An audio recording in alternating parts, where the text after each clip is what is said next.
Welcome back to another episode of the Minsan Football Show. It's been a while since we've had one of these, but as you know, whenever there is a game week approaching up and there is a lot of games to talk about, we will have another episode of the Minsan Football Show. So I think it's our 14th episode, and yeah, a lot to talk about because finally we have games once again in the Philippine Football League. So I'll be your host for tonight, Diego Cordero, and alongside me, to my side, not actually beside me, but it's Jing Hamlang and Natasha Alquiros Dato. How are you doing? I'll start with Jing. How are you doing? It's been a while since we've got to have a conversation. Hey, good evening, everybody. Yeah, Diego, it's been a while. Excited to be back talking about the Philippines Football League and all things Philippine football. So great to be on the show again. Unfortunate that there have been some postponements, but it was out of our control. So uh, control the controllable, so to speak. And it's great that we have this opportunity to talk again and get excited for more PFL matches. And Natasha, how are you doing this past few weeks?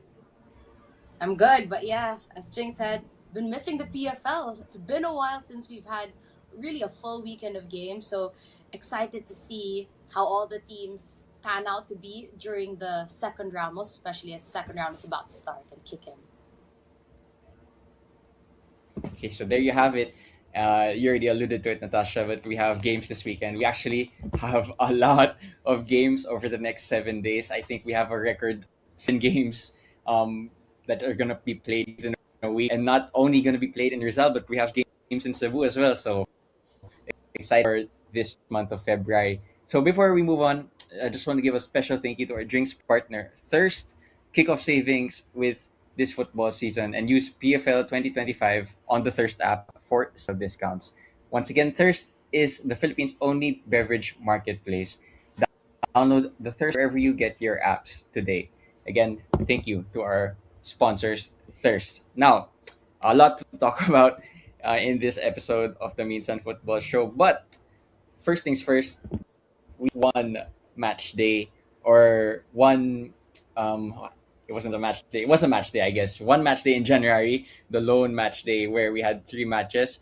And yeah, because of that match day, you see the way the league table is panning out as we see a last minute edit here. But the league table, this is what it looks like at the moment. Not too much change. Of course, we only had one match day, but I mean, it's such a tightly knit table. And I think, Jing, this is what makes this PFL season so exciting. You can see the amount of points from top to it's 9 points. That's okay. That's a lot, but it means that the upper echelon of the PFL table it's more condensed than we're used to seeing, Jing. Yeah, it's 3 points from first and fourth, and 9 points from first and sixth. That's not a lot. I mean, you say it's a lot of points, but I mean, it's really just three games, right? You can overcome that if a team goes on a slide and another team goes on a run. And when you're talking about a championship round as well, that we're going to see in the third round, where these top six teams will go up against each other on a weekly basis, then the turnover and the leapfrogging and how the standings will move will chop and change quite a bit, in my opinion. So this is anybody's league. The way this is going to pan out is really difficult to predict. So it's exactly what you want. You want a bit of unpredictability in the league, and we're getting that in this 2025-26 season. Yeah, Natasha. Moving on to you. How exciting is it? As a former player, to see a league table, in this manner, where anyone can really leapfrog anyone if you get that crucial 3 points over your rival, or over any other. Actually, to be honest, any game really would put you in a good position if you get 3 points because that's how tightly knit the table is. So yeah, what are your thoughts on the league table as of now, Natasha? Yeah, I think that it's been the most exciting that the PFL has been in a very long time. You have seven very competitive teams. From one to seven, you'll never know the results. Deloy can be a wild card once in a while, and of course, teams are still building up towards this second round, and that's exactly what you want from your league, and that's how your players get better. The more competitive the league is, the more competitive games you're playing, week in and week out, then everyone plays better. And of course, it's better for the league, it's better for the fans. So it's shaping up to be a really good PFL season. Could I just add Yeah. something, Diego? Go ahead. Go ahead. You know what's very exciting that Natasha pointed out is that seventh spot as well is going to be something to keep an eye on as this league develops. Who is going to miss out from the top six? That's going to be a great battle in and of itself. So, there are plenty of things to look forward to, how things are going to finish at the top of the table, but also making it into the top six is going to be a great race. And yeah, I'm very excited for that. Yeah, and there you see who is gonna miss out on the top six, because you have seven sort of teams that want to make it to the championship round that can beat anyone else, I'd say, in the top six, and then one of them is gonna miss out and have to play the third round against other teams in the classification round. So one of these teams is gonna take a really big hit come the third round. But there you have it. That's how the league table is for now. Again, um, a lot of these teams, they're not in even games played, but eventually down the road, I'm sure there will come a time in the season where all the teams will have played the same amount of games, and then you can look at the table really directly to see who is in the best position. So that's how things shape up for now. That is the PFA standings before our match weekend, and also our midweek matches next Wednesday. So there you have it. Now, moving on to the next portion of our episode tonight. I believe this is a something different prepared by our team tonight. Um, Something different, but it's still the same voice, unfortunately. But yeah, we have a little bit of a technical analysis that I decided to do and decided to make because of the fact that there were no games for quite some time. And yeah, this was analyzing a game that we called Jing, a game where Tuloy actually beat Mendiola 3-0, and it was through three really good team goals, I must say. So, without further ado, I believe this will at any moment just start playing on screen. And yeah, there you have. Hello, everyone. Diego Cordero here, and welcome to one of my analysis videos for the PFL. So this is a series of videos. I don't know how many videos where I'll tactically analyze some bits and pieces from previous PFL matches that I found noteworthy. So today's actually January 24. There are no games this weekend, and that's why I had the idea of passing the time with some videos that talk about some tactical insights from the PFL. So for this video, I'm gonna analyze a little bit of what happened last weekend with Tuloy FC. So for a recap, Tuloy FC beat Mendiola 3-0 to start the new year. So yeah, I want to talk about Tuloy FC for a bit. A team that offers something different compared to all the other teams in the PFL. And yeah, I think it's the idea about tactically speaking, I think it's Tuloy's idea and bravery to play passes or to make passes that aren't so safe. They make these brave but risky passes, or brave but risky, set plays or patterns that, sometimes it hurts them. That's why they lose by some big score lines from time to time. But sometimes it works out. And against Mendiola, it worked out. So here's my first image that I kind of want to break down. So this is John Diaz on the ball. He picks up the ball from the center backs, and you see the green arrows are, the passes that most midfielders would make, or the passes that most teams or most coaches would want their midfielders to make. Simple passes, obvious passes, and they're even good passes, I must say, out wide to try and start an attack. But what John Diaz actually tries to do and does successfully is to make this line breaking pass. You see the red arrow. You see where the referee is standing. Diaz actually tries to find Nunez here on the end of the arrow. He tries to find him with this line breaking pass on the ground, and it actually pays off. You look how tight that lane is, but nevertheless, Diaz has the quality, to make that pass between three Mendiola players and to find his teammate in Nunez. So he doesn't make the obvious and safe pass. He goes for the risky and brave pass, but it pays off. And what actually happens from this is they actually get their first goal from this. So Nunez receives the ball, and in a split second, he makes his pass to the left winger where the green arrow is, and The left winger then gets the ball and he makes the first time pass into the penalty box where there's an on-rushing striker and he makes the first time finish. And this is how Tuloy go 1-0 up. But what's actually very interesting is just a few minutes later, really similar, they get their second goal. So again, player here on Tuloy with the ball in the midfield. There's an obvious pass. The green arrow is the obvious pass. But no, he delays a split second and he makes the risky pass through, again, once again, through the Mendiola midfield to his forward player here where the red arrow is. So he makes that pass once again through the lines. Again, similar to the first goal. Makes that pass through the lines. And guess what? History repeats itself because this player, I'm sorry, I forgot who it is. I didn't screenshot it, but he gets the ball and he makes the pass once again to the on-rushing winger, this time on the right side, who then again is so similar to the first goal. He makes the grounded cross across the face of goal. And once again, like the first goal, it's a tap in. So that's how Tuloy go 2-0 up. You know, a pattern of play that has been well coached, well drilled into them.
It has been a while, but we are finally back for another match day of the 2025 to 2026 PFL season. It's going to be match number 66, and it's going to be between the defending champions Kaya FC Iloilo and Don Bosco Garelli United, coming to you straight from the Rizal Memorial Football Stadium. My name is Diego Cordero, and alongside me is former national team player Natasha Alquiros Dayton. Natasha, it's absolutely wonderful to be back here in the PFL, isn't it?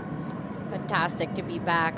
PFL action, and it's so good to be back here, especially at the Rizal Memorial Football Stadium for our opening fixture this weekend. Kaya FC Iloilo, as you mentioned, the defending champions, currently number 2 in the standings, taking on a very revamped, refreshed Don Bosco Garelli United.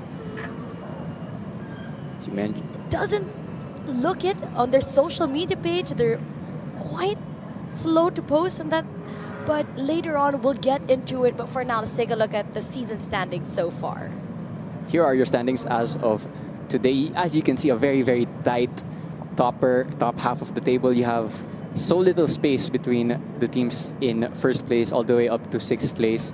And yeah, it's going to be a really entertaining remainder of the season because of this race for higher spots in the championship round. Every game matters, doesn't it, Natasha? It doesn't matter also if you're playing against a team you'd likely say you're going to beat. Every point matters at this point of the table. Exactly. And if Kaya want to make sure to stay in the running for the title contention, they must get a good scoreline against Don Bosco Garelli United. The first time that these two teams went up against each other in that first round, Kaya FC Iloilo won 7-1 against Don Bosco Garelli United. But of course, it feels like ages ago in a different team back then, most especially for the side of Garelli. It was a result that I'm sure Don Bosco Garelli United do not want to repeat today.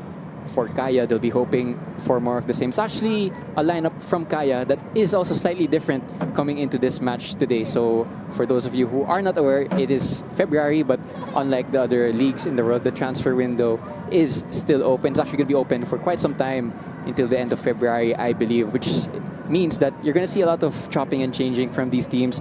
A lot of teams are going to look completely different from how they looked in round one, and even how they looked when the teams played last in January a few weeks ago, because a couple teams were able to get their match day underway in January before we took another break. But as we mentioned, and as we look at the previous game, it was business as usual from Kaya in that fixture. In the first 10 minutes, both teams shaky. Don Bosco Garelli had a couple of chances early on, but after a while, it was Kaya that really took the driver's seat.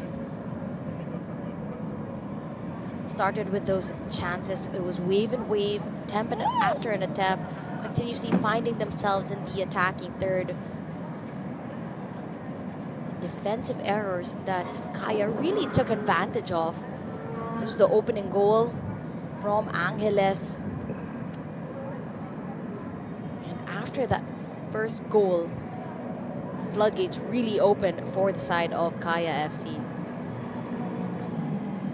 Of course, Kaya FC Iloilo, as you already mentioned, Natasha, second in the table of the PFL. So they have 8 wins, but 2 losses, which is actually a bit surprising considering how undefeated they went in previous seasons. But they're still in a really good position. No longer have to play international matches, so full focus is on the PFL. And I think they're still in a good position.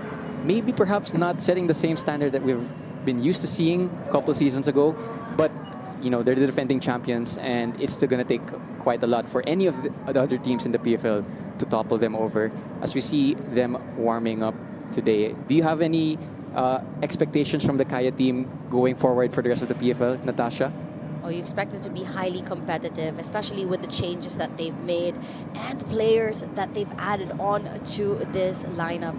In the first 11 for today's match, 5 changes from their last fixture against Maharlika just a couple of weeks ago. Toyoda gets a start, his first start for Kaya FC. Cortez will be the player in between the sticks. Zambrano gets a start over Eso, and it's also a chance for Mirbak, the new attacking player, to take center stage and to show Kaya what he's made of, and as well as Abukas gets a start over Melisa, but will channel into Julius Alexander Mirbak, a player newly signed, a Norwegian striker for Kaya FC, and you'd say a good signing for them because they've been lacking really with players up on top to be able to find the back of the net, especially to assist the likes of Mike Odd.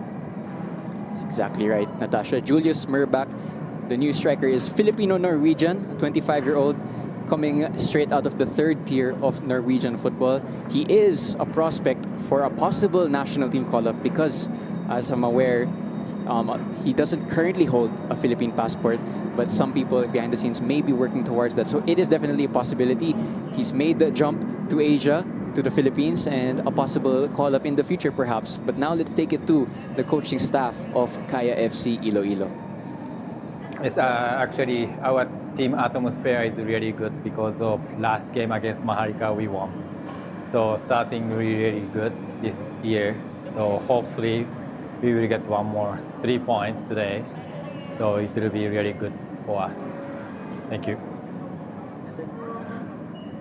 And that just wraps it out for Kaya FC Iloilo. Now moving on to their opponents today, Don Bosco GARELLI United, currently sitting in 9th place in the PFL. But as you said, Natasha, it's actually a really new look Don Bosco GARELLI team because they've made quite a number of changes in this transfer window. So they have 1 win this season. That's only their only win actually, because it came against Valenzuela PB Menjola. It was a 2-1 victory, and other than that, it's been constant losses. They kept it close actually against Maharlika, but other than that, they've suffered big losses at the hands of those teams at the top of the table. But from today, it's a refreshed team, new signings. Do you think this is a chance for them actually to make a good start to the new year? They also didn't play in January, so this is their first game of 2026. The last time that Bosco GARELLI played was in November 30, so it's been a while since GARELLI have played, but you feel that they are a team that are constantly trying to improve.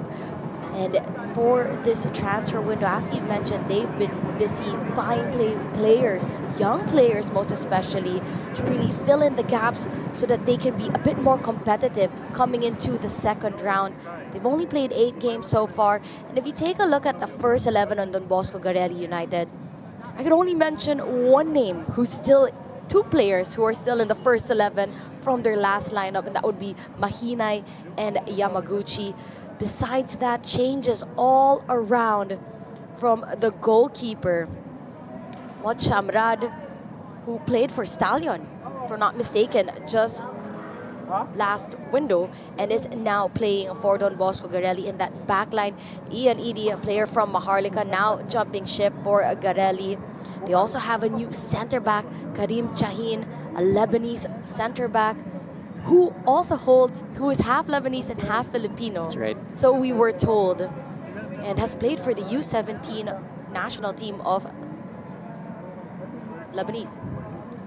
Exactly right. A lot of new signings, a lot of foreign signings. But the player we want to highlight for this afternoon for Don Bosco Garelli is actually a homegrown signing, and the player who may be familiar to a lot of Filipino football fans. This is Jerome Abarca, straight out of UAAP football. He last played for the University of the East not too long ago, but he has made the jump to pro football. Nice to see that a UAAP player has made the jump to the PFL, and he has been given the trust to start against Kaya FC Iloilo. Now let's take it, before we move on to their team again, let's take it now to the coaching staff of Don Bosco Garelli United.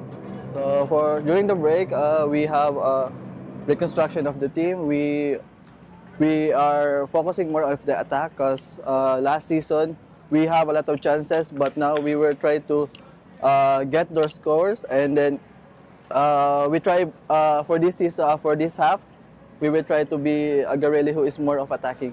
So we attack as one, we defend as one. So expectation of the day for today is everyone is eager to play, and we are expected that the new players will show up, deliver what we grind for the last 2 months, 3 months, most of them 3 months. And for the new players and the old players, we're very excited. So to show what we trained for, what's our hard work and the fruit of our labor for the last break. So that's it.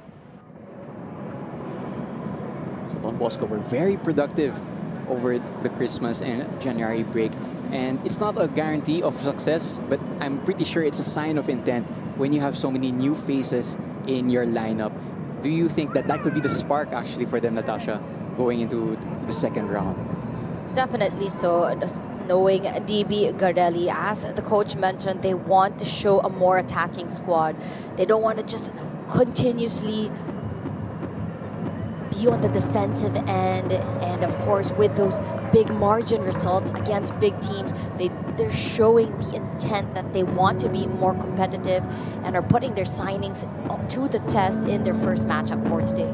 Now we will take it live for the margin.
Banjo Mahinay and Audie Menzi, the two team captains for today's match, with our match officials. To clarify, our referee today is Samuel Mendoza, and he will be assisted by Brian Brego and Relly Balila, with the fourth official being Rodney Leble.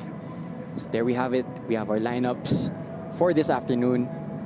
And one might say it is a bit of a one-sided match, but I think deep down it actually is a very exciting match, because you have a team in Don Bosco that are refreshed and that have been productive over the transfer window. We also see Kaya also being productive. Signings to bolster their title defense. And yeah, it's been a debut. It's going to be a debut for Mirbach and Toyoda, who is also the other new signing from Kaya, a center back from Japan. So that was 6 changes for the side of Kaya FC, who started 2026 on a fantastic note, winning 2-0 against Maharlika just a few weeks back. And for the side of Don Bosco Garelli, as we've mentioned, a completely revamped first 11 for today.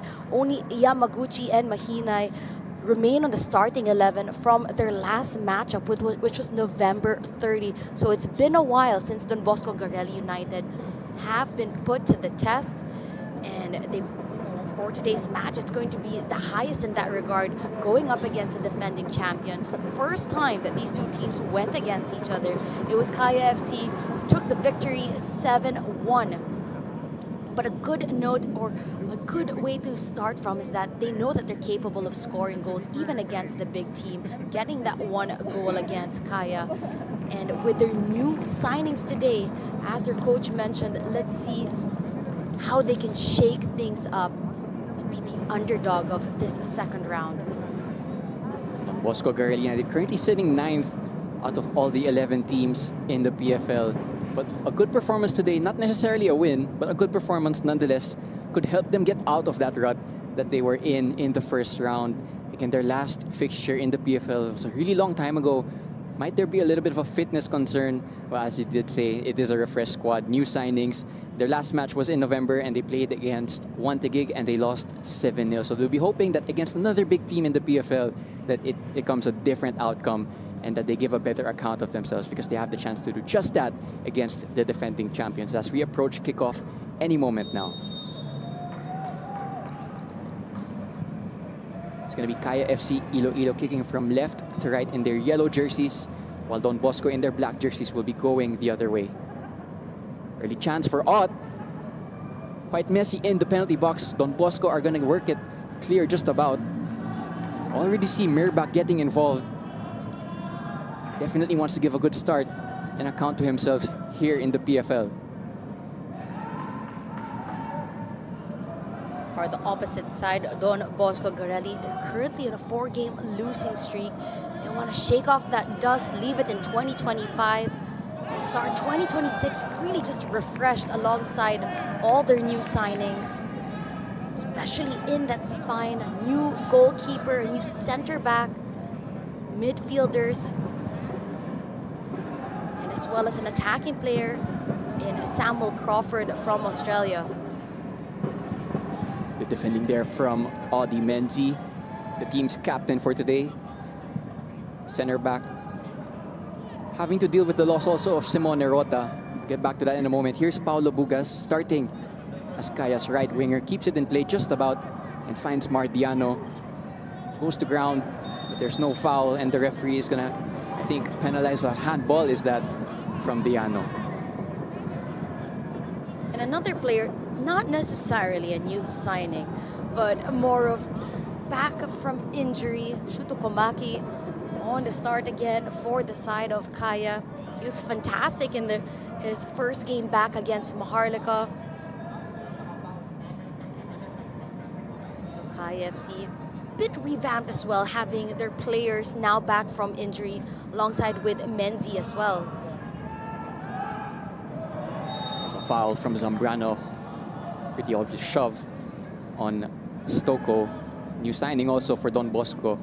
As we were talking about Shuto Komaki, you could see how much they missed him when they beat Maharlika 2-0. They didn't get an assist or goal, but you could see the effect that he has on their opponents.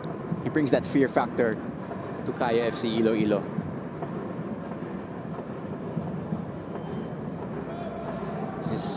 Martine on the ball. Goes long. Don Bosco win the first ball, but the second one is nodded straight back to Alfredo Cortez. Player down actually for Kaya. That's Toyoda, the new signing. Very warm welcome to the PFL right away. But as we talk about Toyoda, for those not familiar, he has already played against Filipino opposition this season. He did it in Mongolia, or for a Mongolian team rather, for SP Falcons, and he did it in the AFC Challenge League. So he played against Manila Digger, lost 2-0, but already has an idea of what it's like to play against top Philippine teams. It's also a chance for Yamazaki to play into that attacking midfielder role, testing out Toyoda as the center back. Yamazaki taking on familiar territory back in that midfield role.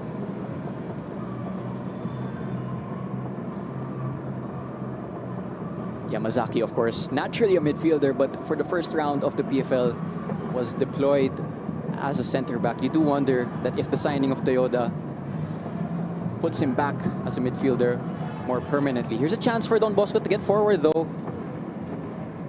Good intervention from Menzi. But Don Bosco, I think they'll be happy with the way that they started these opening 4 minutes. They've not succumbed to the pressure. They've actually tried to go forward.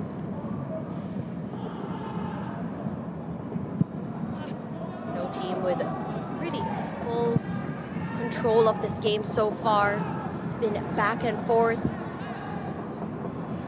An exciting first 4 minutes, and welcome back.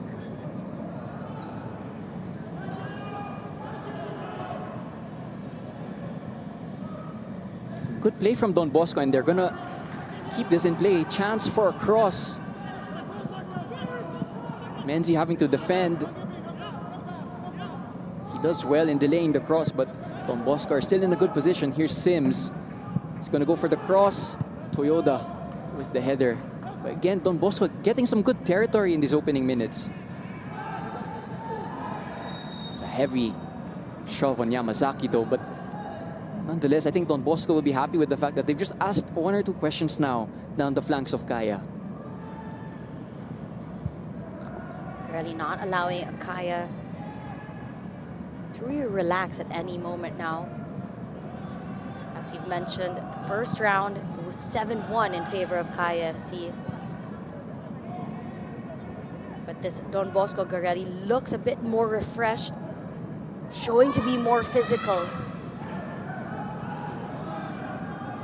Winning back possession.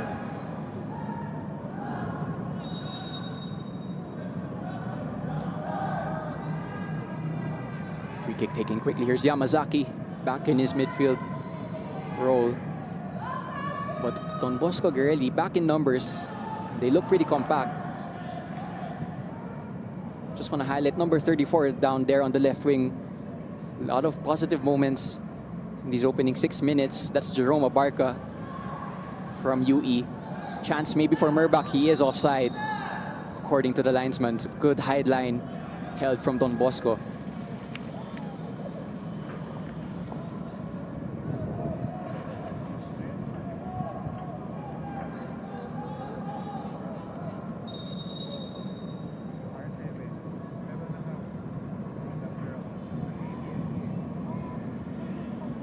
Goalkeeper you currently see also, Wat Shamrad. Not new to the PFL. We did mention earlier he already played a few PFL games this season. Not a lot, but he played for Stallion as the number 2 goalkeeper, and he's been given the trust this afternoon for Don Bosco. As we see a little wind start to pick up. Cortez having to do some sweeper-keeper action. And Don Bosco once again are not making it a comfortable afternoon so far for Kaya. That was Paulo Bugas being wrestled by Jerome Abarca. So he's not taking the jump to the pro level lightly. It's good to see actually that another UAAP star has made his way to the pro footballing scene in the country. Natasha, I believe you also covered him once or twice for UE. What do you think about him as a player? I feel that he is such a good young player. Great to see him continue on the path here at the pro level. Didn't have that much success with UE, most especially in the last season, which is technically still ongoing at the moment. It's almost the semifinals for the UAP, but since UE did not make it, they have no more games. And that, I think, gave Jerome Abarca the time to decide if he wanted to jump ship and to play pro, and to test his mettle at a different level. Of course, the UAP men's football tournament, which is still ongoing, it's actually going to take place here in the Rizal Memorial Stadium tomorrow. That's the semifinals. And I believe that is an exciting round of football matches to watch. There will be no PFL, but footballing action will not stop. Here's Paulo Bugas, another one who made that jump from UAP to the pro footballing scene up quite some time ago, but he's made it successfully, I must say. Here's Ott. Paulo Bugas, also an assistant coach for the FEU Tamarals as well, for the collegiate team. So a bit of history as well. Paulo Bugas and Jerome Abarca, both coming from the UAP.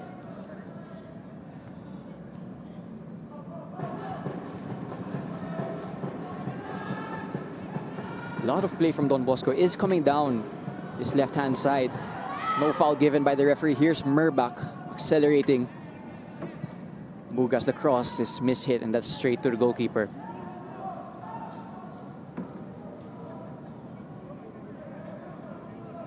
Of course, no goals yet, but I think if you're going to ask the two coaches who's the more happier of the two, I think that might be the coaching staff of Don Bosco Garelli United. They've been compact and they've asked questions of their opponent's backline already.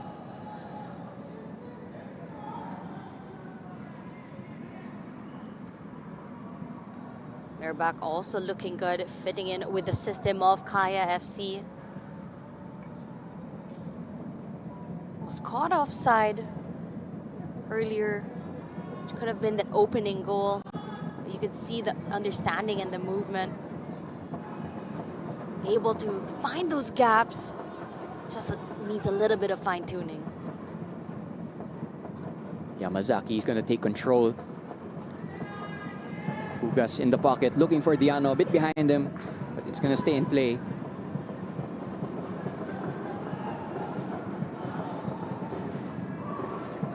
Yamazaki, again, good defensive tenacity from Don Bosco, and they're going to try to go forward. Toyoda with the clearance. Here's Abarca. Again, Don Bosco, not afraid to play. Kaya are going to allow them to build up. Down the right this time. Ball in behind was on but not played. Still with Don Bosco. They have a man over in the far side. He's not found. Here's Bugas now. Can Kaya transition? Good starting position from the goalkeeper. Abarca, oh, good turn.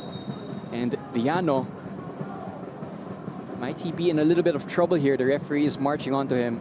I think it's just going to be a warning, but Abarca and Diano, it's a battle that's going to happen a lot this afternoon. And at the moment, Abarca giving a good display of himself. Abarca able to hold the ball. Not the tallest of players, but taking advantage of his physique. Chahine goes long, a bit too close to the goalkeeper. So Kaya are going to be able to reset with Alfredo Cortez.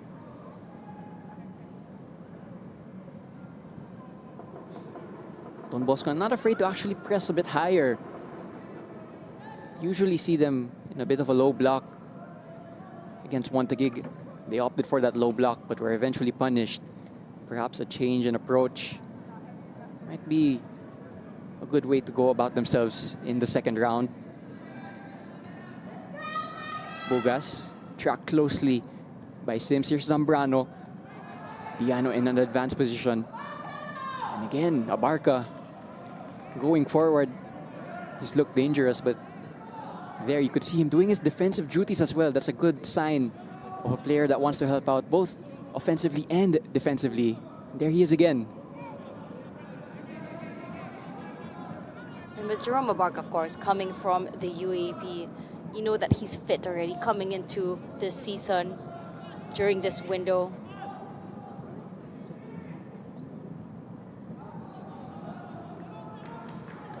Speaking about fitness, actually, a lot of PFL teams might question their fitness status at the moment because it's been a while since the last match day. And in that last match day, not all the teams even played. So for a lot of PFL teams, their last game was in November. So you do wonder if sharpness has been lost. Here's Diano. Goes for the cross. It's blocked. Mirbach was waiting, but the cross couldn't find him. Shuto Komaki. Komaki's going to go for the cross. Headed out by Sims. Not cleared convincingly, though. Bugas. Cross. Not for the first time. Is too close to the goalkeeper. So Don Bosco are going to escape that moment of pressure. Diano found himself in a really good position there, Natasha. Diana showing us what he's capable of, not only when it comes to defensive duties, but on the attacking end as well. Did have a small angle to take a shot, opted for the pass.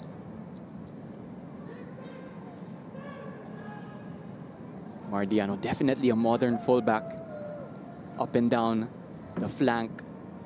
It's going to be a good test for the left-hand side of Don Bosco to try and track his runs, his late runs into the box. Here is Ott combining with Mirbach. They're a bit outnumbered, but Mirbach is going to wriggle away. Mirbach, good save from Shamrad, his first save in Don Bosco colors. But there was a glimpse of Julius Mirbach, the danger he brings to this Kaya team. Despite that compact defense of Don Bosco Garelli, able to find the gaps, find the pass to Mirbach, accelerated away from the defender, went for the 1v1, but Matim had him covered. Ott with the corner towards Menzi, a bit too deep. Ball will stay with Kaya, albeit for a throw-in. Bit of a deep corner, overhit slightly by Mike Ott.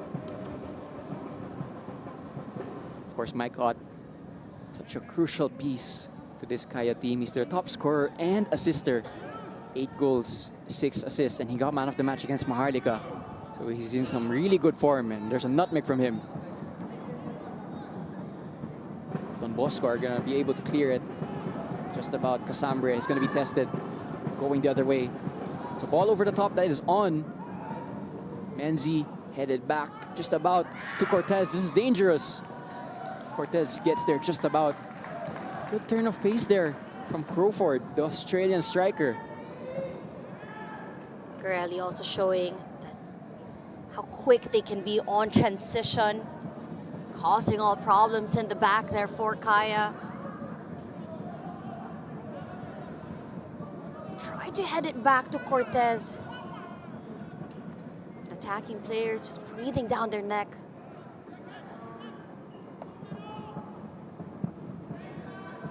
I think Don Bosco will be happy because it's not like they just sat in their low block for the whole of the 16 minutes.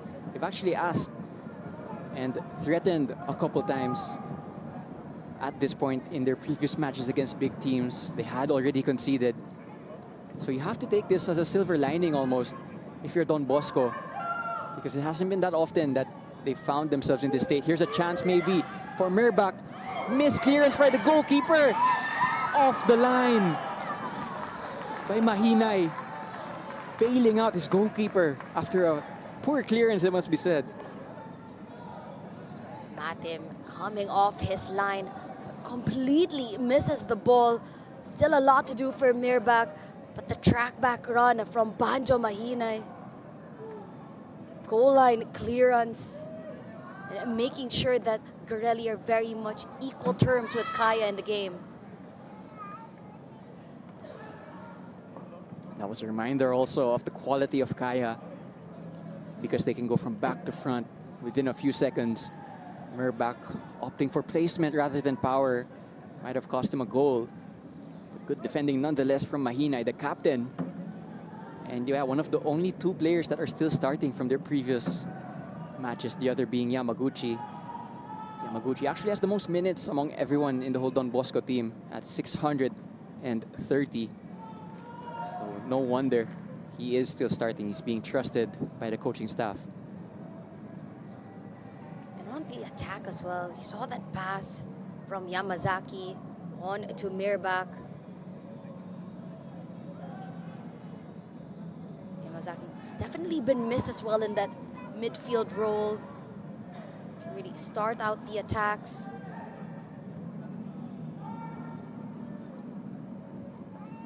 Yamazaki playing as a number 8 rather than a number 6. So you have a midfield 3, Zambrano being the deepest, and then you have Ott and Yamazaki combining and starting attacks. Very technically gifted midfield trio. They have to deal with the loss of Gavin Wentz, but they still have the quality there. Here's Shuto Komaki down the left. Goes for the cross straight at the goalkeeper. Shuto Komaki showing what he can do with his acceleration there. You'd have to say that Komaki, Mirbach, and Ott, they've been connecting really well up on top in the attacking third.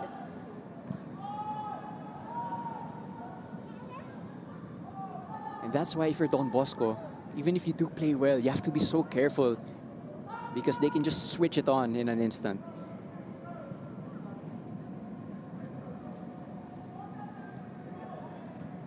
Ott to Bugas. Again, good foot in by Sims. Abarca, yet again, another good turn of pace. Pass through the lines, chance maybe. But the touch from Yamaguchi was slightly loose. What about the pass from Abarca, the Trivela pass, to find Yamaguchi in the first place? That's exactly what you want from your new signings as well. To instantly create an impact for your team, a positive impact for your team.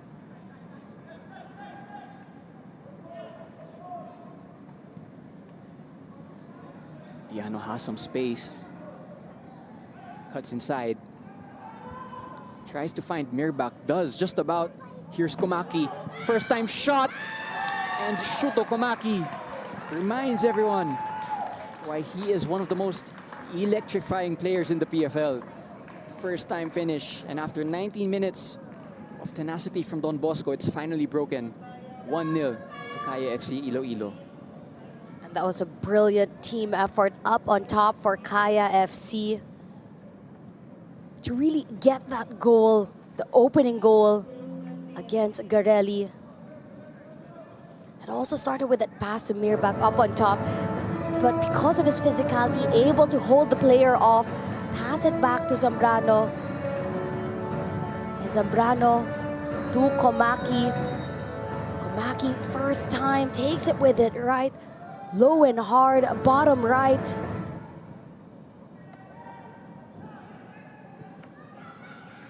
And Kaya FC opening the bank account in this matchup.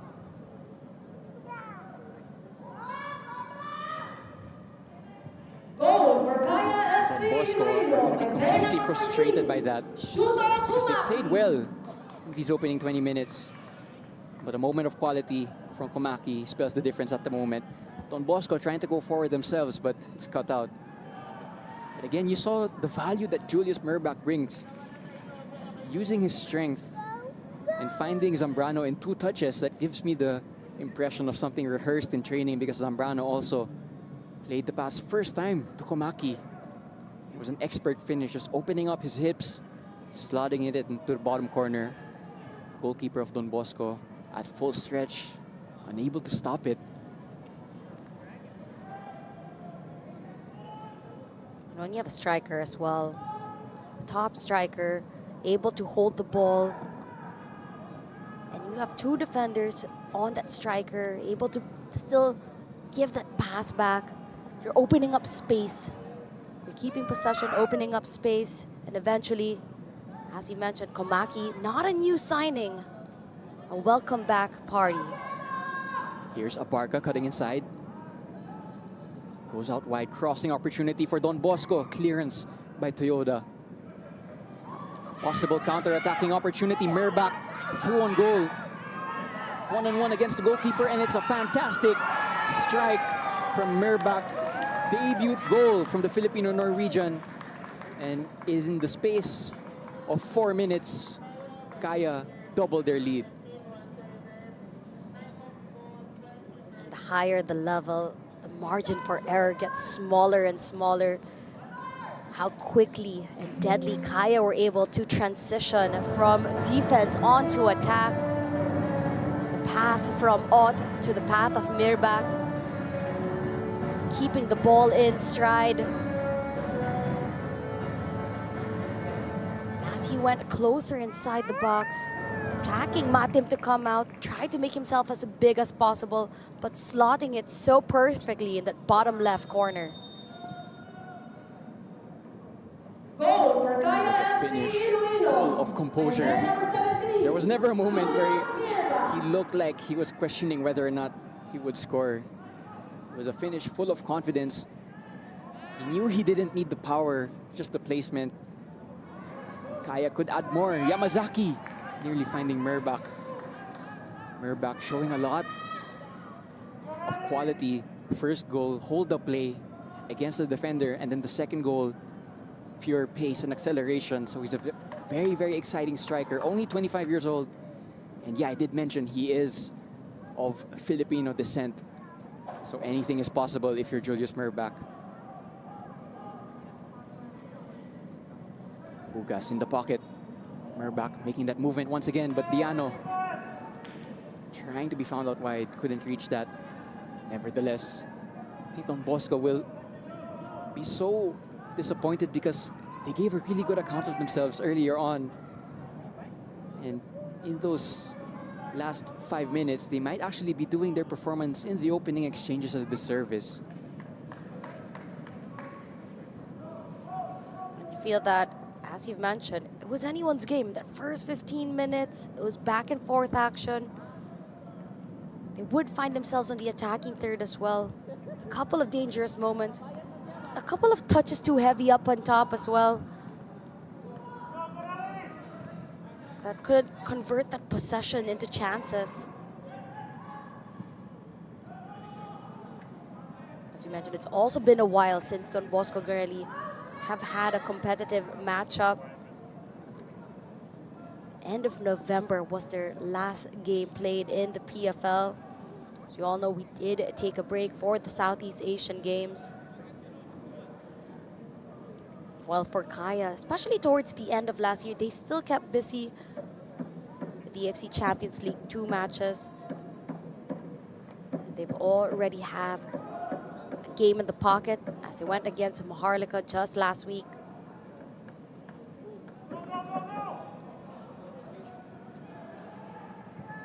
Chance perhaps for Don Bosco. Crossing opportunity. Player hits the deck, but the referee not hearing those calls. Bugas colliding with Abarca. Here is Paulo Bugas. And Diano. A lot of forward running for the fullback.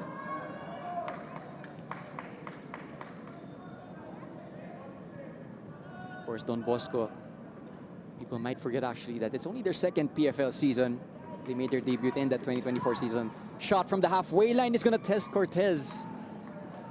In the end, he catches it, but for a moment there, he was just backtracking. Nearly something out of nothing.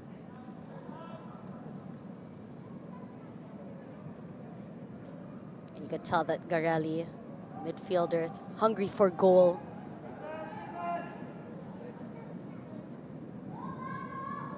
Yamazaki combining with Ott. Here's Ott. Tried to find Bugas. Sims with the block. Eventually does go out to Bugas though. Has some space. Good cross towards, nearly towards Mirbak. Overrun slightly, but here's Casambre. Don Bosco back in numbers now. Kaya are gonna reset.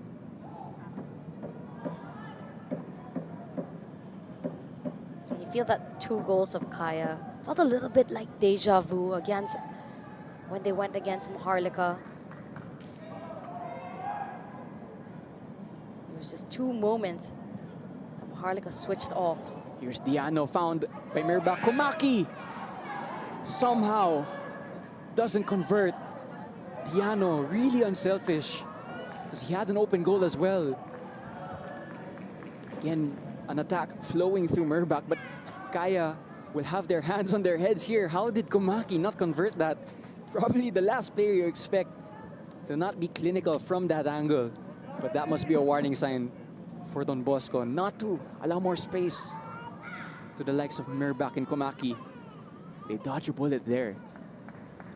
Kaya FC so quick with the passing. Able to connect up on top. One-touch passes, really just beating out the defenders. Taking advantage of the spaces in between. As he said, his hands in the air, that Komaki couldn't keep that one on target.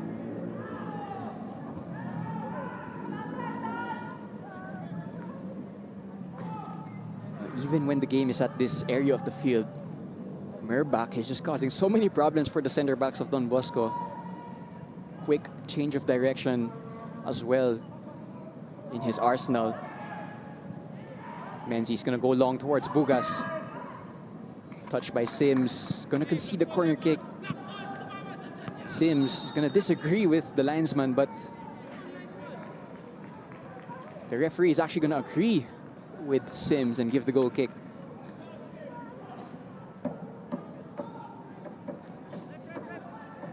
Linesman with his flag in the air. I think a goal kick was taken with the Kaya player in the box. But as I was saying earlier, Don Bosco still in their 2nd season in the PFL, so technically they're still a club in their infancy in terms of playing at the pro stage. Nevertheless, as a club in that stage, you're going to expect some growing pains. But you do hope from their sake that they have a good round 2 in the PFL. Abarca. Pass in behind, slightly overhit. And it's out for a goal kick. As you mentioned, Garelli, only in their 2nd season in the PFL. And from their conception, if I'm not mistaken, and up against Akaya FC Iloilo, and if their Wikipedia page is correct, founded in 1996. So 30 years already. One of the oldest clubs in Philippine football that are still active.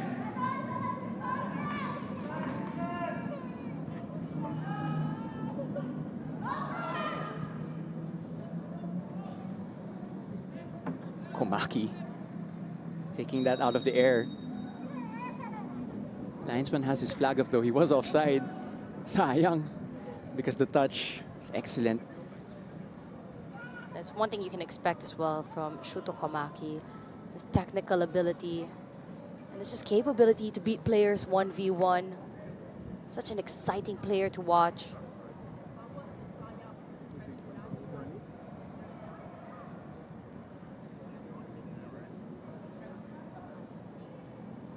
Komaki, of course, before playing in the Philippines, had experience in Singapore. Very high level of football. Eventually made his way to the Philippines, and ever since coming over, hasn't stopped showing his quality. And even after an injury, people may have wondered, will he still have the same level of sharpness, the same level of acceleration?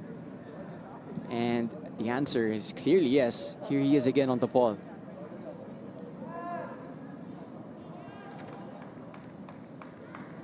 Komaki so excellent at just keeping possession of the ball. And you do have to say, Natasha, if Kaya are going to retain their title, you'd imagine Komaki would be a huge part of that.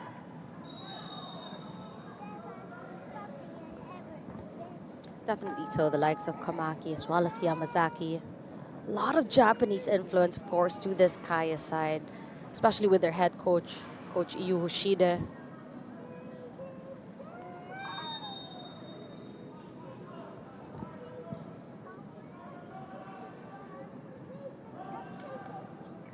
You think of a team like Kaya as well. Konti lang sila when it comes to signings. They take their time and they choose very few. I'd say that a couple of their signings, even from the start of this season, have been taken in full fruit. Was Mike Ott, he's only been with the team since the start of the season in September. And already, as you've mentioned, 8 goals, 6 assists to his name.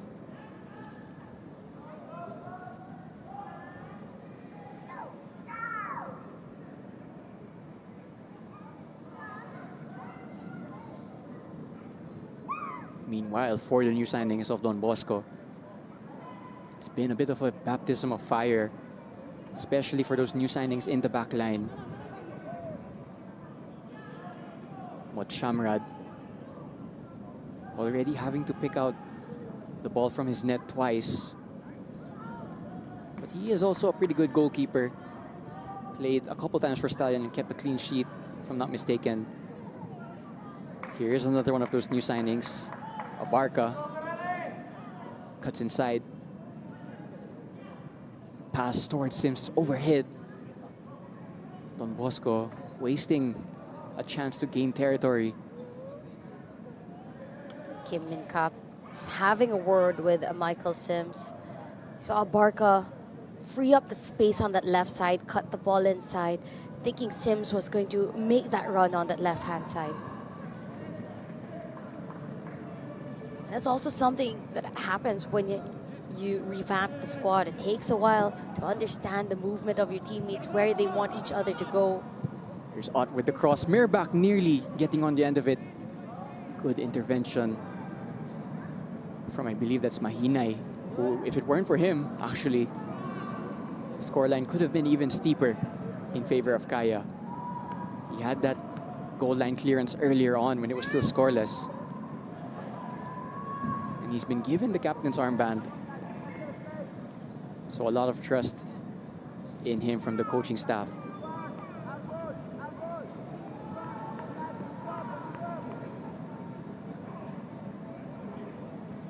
For the side of DB Garelli United, in this first 11, so many new signings. Samuel Crawford, the Australian, up on top. Jerome Abarca on the left-hand side. Kai Kimura, Japanese winger. The midfielders of Daniel Stoko and the Kim Min Kap, a center back in Karim Chahin. The right back in Ian Edie from Maharlika. And the goalkeeper, as we said, Matim Mothshamrad. Abarca doing well there to win a free kick in a decent spot. Again, a lot of Don Bosco's forward play is going down this left-hand side through Jerome Abarca. Again, as a new signing from a college team, to be given the start right away, I think is a good sign of trust. And it means for sure that he has a lot of quality to bring to this Don Bosco team, so they could reinvigorate their season. Only with 3 points. That came against Mendiola. They'll definitely want to get more than that in the second round. Not just that, you want to be able to uplift as well the local signings, not just the foreign signings. And it's good to see such a positive effect from one of the local signings in Jerome Abarca. Cross is slightly too close to the goalkeeper.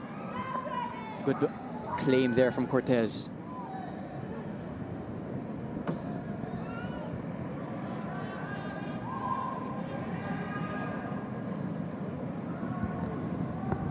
Zambrano.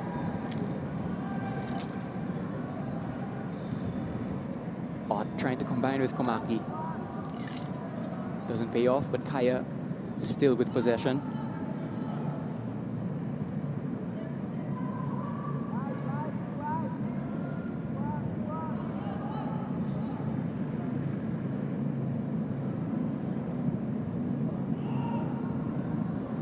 Kaya just opting to slow down the game a little bit. They have the luxury to do so because they are 2-0 up. Here's Ott, no one tracking him. And he loses out possession. Here's Abarca. Combining with Yamaguchi. Chance maybe for Don Bosco. Passes slightly overhit. Don Bosco are forced out wide. Offside flag against Don Bosco. Bit of a waste because they had a chance maybe to play their cards right, create a goal-scoring opportunity. Let's see if this was actually offside. Can't really tell from that angle, but linesman was very quick to raise his flag. I feel that Daniel Stoko was coming from an offside position when he received that pass. Maybe something to build on for the side of Garelli. Able to keep the ball in the attacking third, string together more passes.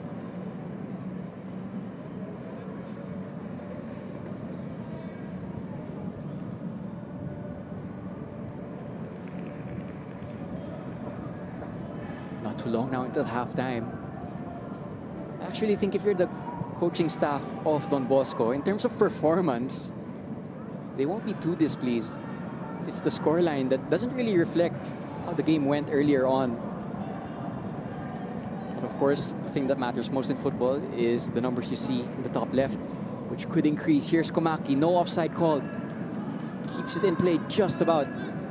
Crossing opportunity from Komaki, too close to the goalkeeper, but it's spilled.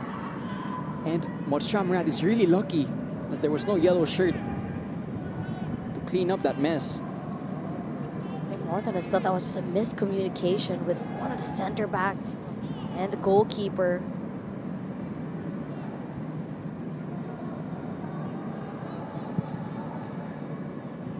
Of course, the team of Garelli still trying to build up their chemistry.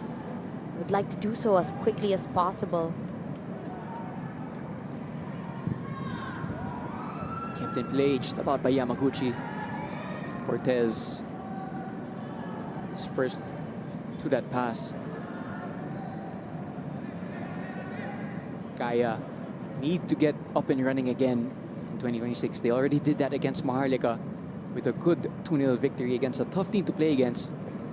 They're on their way to doing that yet again against Don Bosco, and they need momentum sooner rather than later, not just to defend their title, but also because their next game is actually against Maharlika once again, so that's a very, very tough game.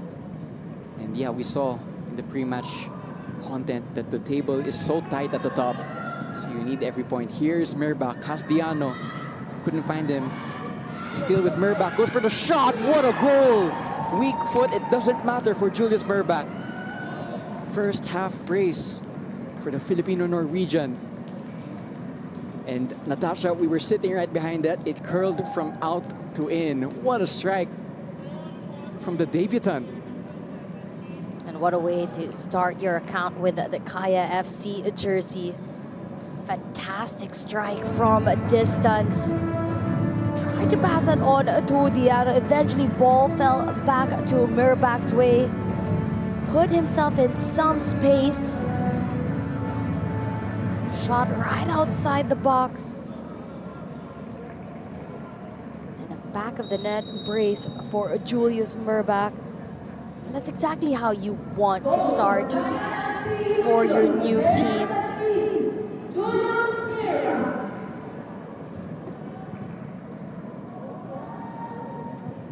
Another thing as well with that strike, Motshamrad is a really, really tall goalkeeper with a really long wingspan. He was at full stretch towards that and got nowhere near it. That's how good the strike was. It says as well as the technical ability and the quality that Julius Mirbach brings. You have to hit that just right and put on a fantastic show for everyone.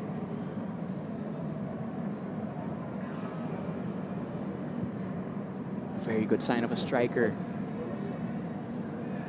Given the fact that, you know, he hasn't been 100% involved in the phase of play, unlike Ott or Yamazaki. But in the few touches that he's had, he's been quite destructive. This is dangerous from Kaya. Cruyff turn from Cortez just about keeps the ball. Playing with fire a little bit, but they don't get burned. Here's Sims. Pass is slightly weak. That's a handball from Don Bosco.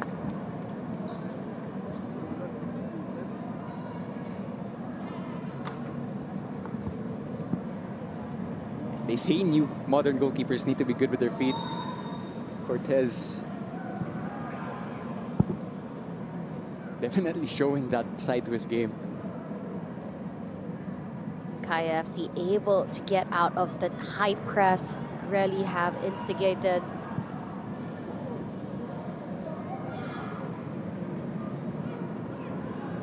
Bugas goes to Komaki. Excellent first touch from Komaki, but just slightly too heavy. The goalkeeper was quick to claim that. Bugas has been hot and cold with those passes, but when he gets it right, it's been fantastic. Mirbach once again on a hat-trick. Nearly getting his first half hat-trick. Komaki, touch out wide to Casambre. He's gonna win a corner. Julius Mirbach once again, really threatening. You gotta love how this game has opened up as well in the last few minutes, closing on to the half.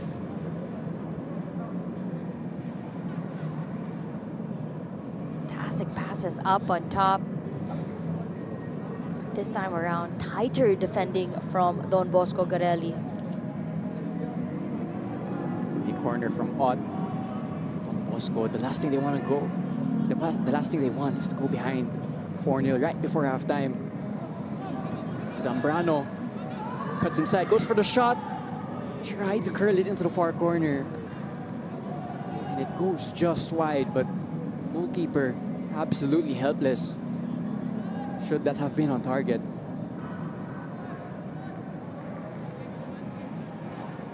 Now the Kaya players, everybody wants a piece as well.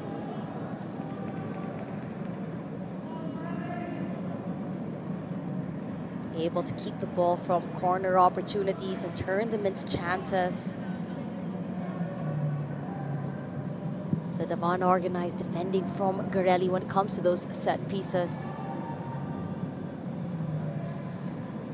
Chance maybe for Don Bosco. They go out wide. On the right. Yamaguchi in a pocket of space. Goes for the shot. Sliced through it. And he couldn't catch it cleanly. Cortez in the end was actually quite unbothered. It's actually a really good chance for Don Bosco, albeit from a distance. Any shot on target would have helped. But in terms of the strides of where Garelli want to improve, they want to show that they're more attacking as well. I feel that they have been putting that on display. It's not as clinical. They've been causing troubles. Here's Ott, unable to control that ball.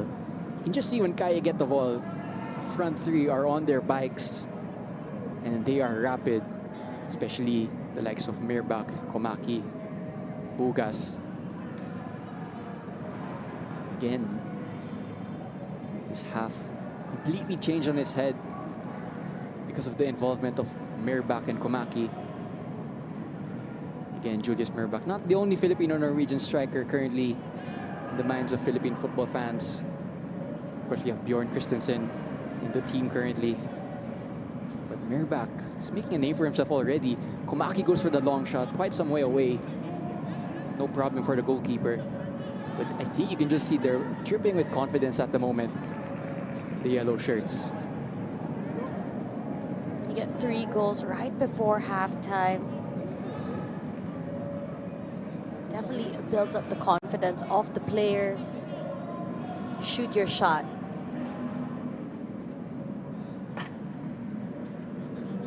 The pressure is much less to make those mistakes.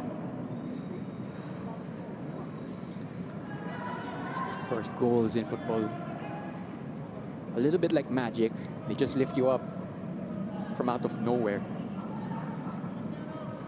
You feel, despite the scoreline, that Garelli are still very much in this matchup.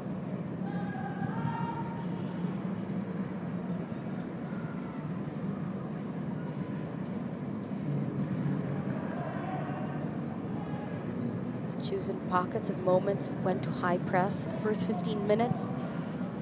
Now towards the last 10 minutes of the game. In those moments that they did have those high press situations, they would catch Kaya off position, and they were able to translate those into chances in the attacking third. there is definitely a goal in this for them in the second half. But there you have it. That was the conclusion of the first half. Halftime whistle was blown by referee Samuel Mendoza. The scoreline currently reads Kaya FC Iloilo 3 to Don Bosco Garelli's 0. 2 goals from Julius Merbach and 1 to start things off from Shuto Komaki. A really good half after a bit of a dodgy 20 minutes, opening 20 minutes spell or so, but the defending champions showing just why they are defending champions. Again, this is your PFL match number 66 between Kaya FC Iloilo and Don Bosco Garelli. Stay tuned for the second half.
Currently halftime between Kaya FC Iloilo and Don Bosco Garelli United. A first half which was closely contested for a good spell, but Kaya FC Iloilo showing their quality, and particularly quality from their front line. 2 goals from Merbak and 1 from Shuto Komaki. Tasha, what did you think of that first half? It was a joy to watch Kaya FC versus a much better DB Garelli United. You feel that on paper and on the scoreline, it doesn't really reflect that the growth, leaps and bounds of growth as well from Garelli, especially way back when they went against each other in that first round. But business as usual for Kaya FC. 56% possession as to Garelli's 44%. They had 12 shots, 9 on target, and able to convert 3. They also had 2 corners, 1 offside, and 6 fouls. And for the side of Garelli, though they were in moments, in breakaway moments in the attacking third, that was only able to translate into 3 shots, 1 on target, no corners for their side, and fouls were plenty for both sides. You feel that the signings of Kaya FC Iloilo, most especially Julius Mirbach, it's so nice to have an exciting new attacking player signing, especially with Filipino descent.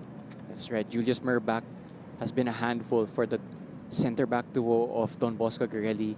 You can see he has multiple dimensions to his game. He's not one-sided. He doesn't have only one particular skill set. He has a lot of them. Very good weak foot as well, as you saw from his second goal. Very good hold the play. He can back into defenders, but he can also run in behind, as you saw for his first goal. Definitely a problem for all the defenders in the PFL for the future matches, because he is quite some player.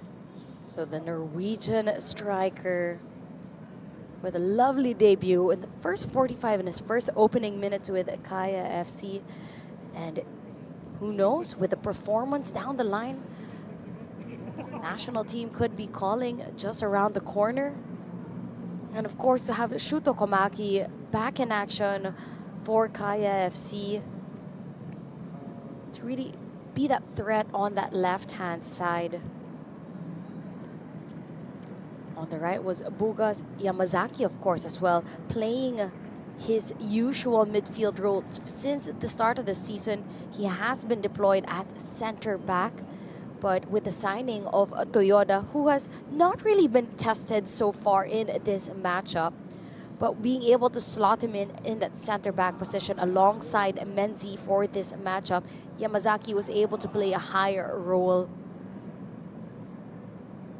And the attacking flair of Kaya FC, who at moments in time, most especially when they play in their Champions League or in their AFC Cups rather as well, they'd be hot and cold, and you'd always feel that a striker, a deadly or a lethal striker, has been one of the missing puzzles for them. And Julius Mirbach fitting in that slot and making the attack of Kaya just a tad bit more exciting.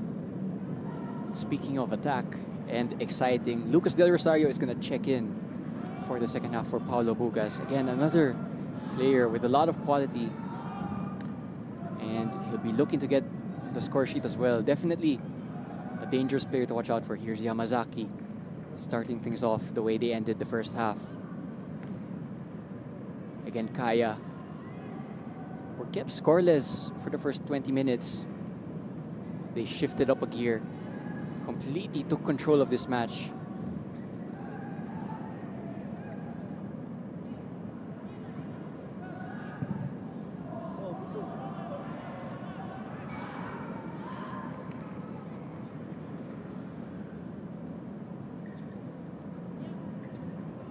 Again, for Don Bosco, it's a team that might not have full chemistry at the moment because a lot of these players are new signings from the transfer window.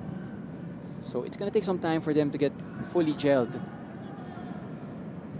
I think you could see some hope in the first 20 minutes, but they could cause a problem for Kaya. However, because of the quality of their opponents, completely overplayed. Chance maybe here though for Don Bosco to do something. Crossing opportunity. Eventually sent in. Menzi, the high clearance. Casambre clears it eventually. I think if you're the back line of Kaya, what you want from this game for sure is a clean sheet to reward that defensive work. You see now Ian Edie playing a higher role, a higher attacking role. He was deployed at that right back. Garelli opting to send more players up on top as well to just strengthen their chances of finding the back of the net.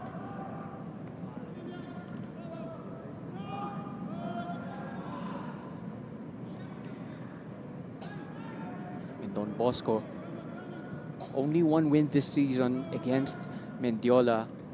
That was 5 match days ago. Because since then, it's been loss after loss. Casambre currently on the ground following a collision. I think that collision was with Kimura. So the referee is just going to stop play for a bit.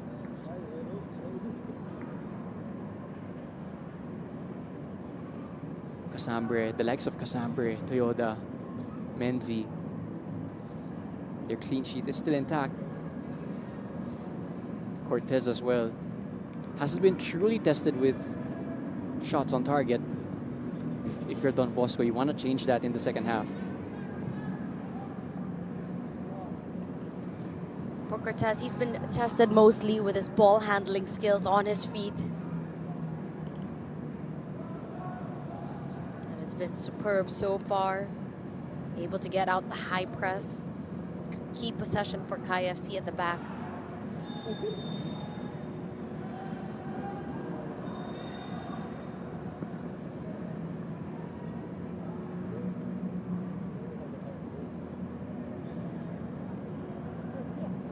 Foul from Kaya. So it's going to be a free kick to Don Bosco. They played short this time. They're going to try to keep more sustained possession. Maybe a chance here for Don Bosco. Can they score? Chance off the line. Audi Menzi bailing out his team's back line there. Clean sheet is still intact. Cortez comes up big to make that first save. The ball fell eventually to another Don Bosco Garelli player. Back line in check. Menzi with that goal line save.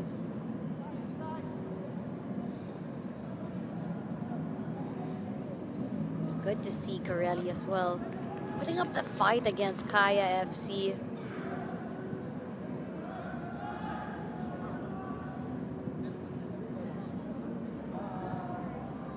Starting out the second half on a positive note.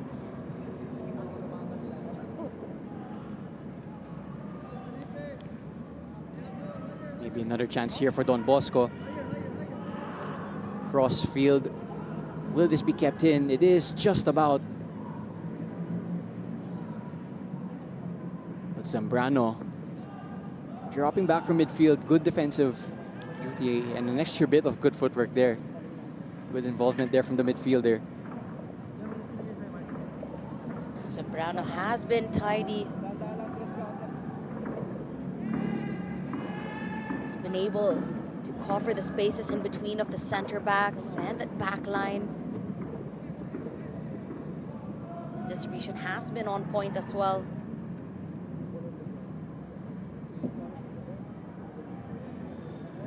Zambrano there combining with Ott and Yamazaki. Very tidy from the midfielders of Kaya. Here's Komaki. Quick change of direction. Casambre hits the ground. But according to the referee, ED with a clean challenge. Casambre, in fairness, gets up right away. No protest. And Kaya are going to win a corner.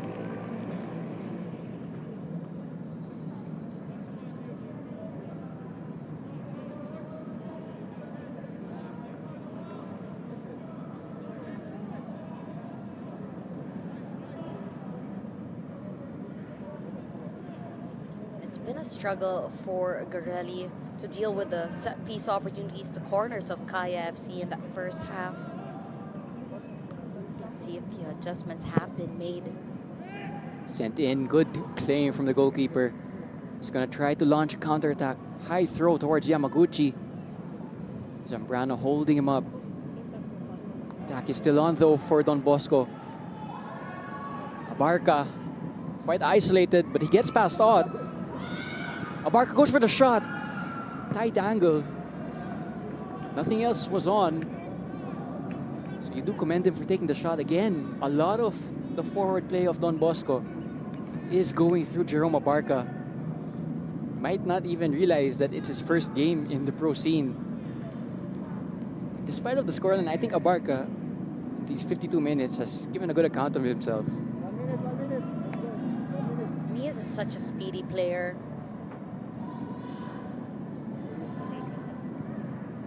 Coming from UE onto Garelli, tactics-wise, especially, you have to be a team that's good in transition. So it seems a bit easier for him to get into the style of play that Garelli is demanding from him.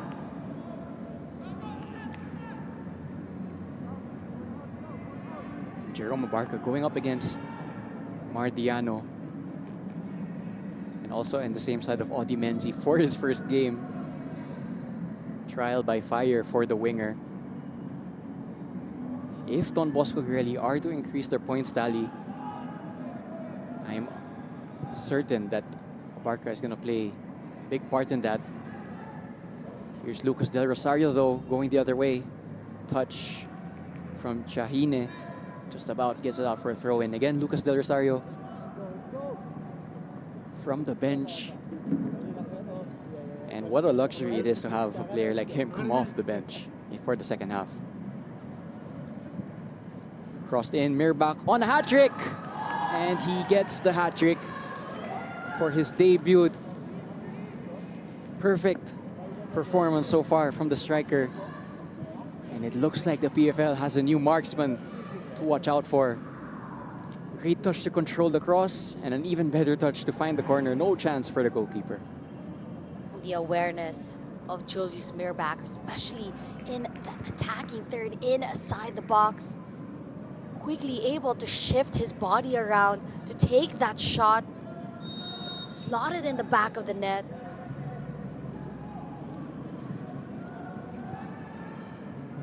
Positional awareness as well from the player, Mirbach.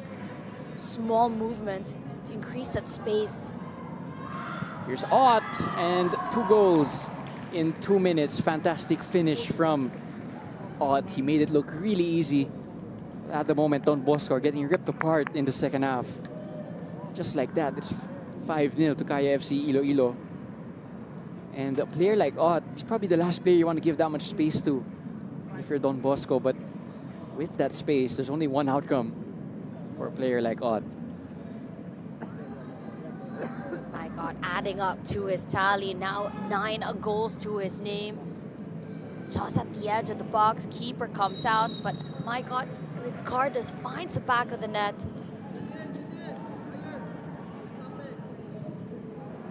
Fantastic work from Kaya FC up on top.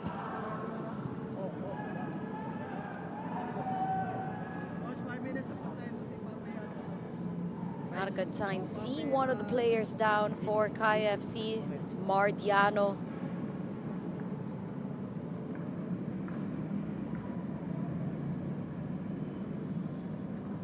Mardiano does look okay. It was a heavy challenge actually that came on him.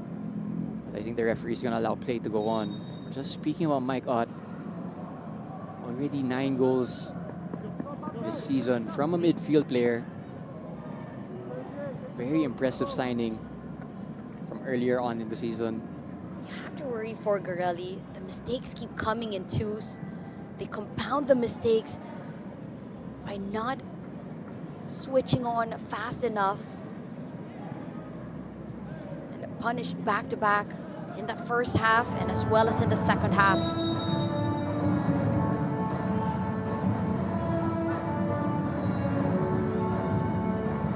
Again, if you're Don Bosco Garelli United for the rest of the PFL season, while some of these mistakes might not be inevitable, you have to limit them, especially against teams like Kaya.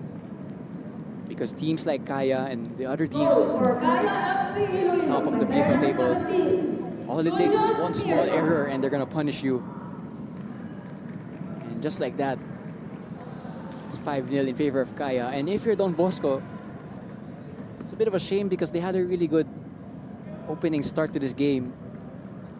All of a sudden, they'll be completely forgetting that because of the scoreline. It's 2 substitutions for the side of Don Bosco Garelli. You have to say that you saw that the substitutions were coming for their side. Hayato Kame comes in, as well as Felipe Martins Melgaco. Goal for Kaya FC Iloilo. By player number 5, Mike Ott. And Hayato Kame, another Japanese influence for the side of Garelli. He has had a stint with Manila Digger and with Stallion, so is familiar with the PFL. But this time, suiting up for Garelli. Is usually stationed as a center back, now as well as a midfield role.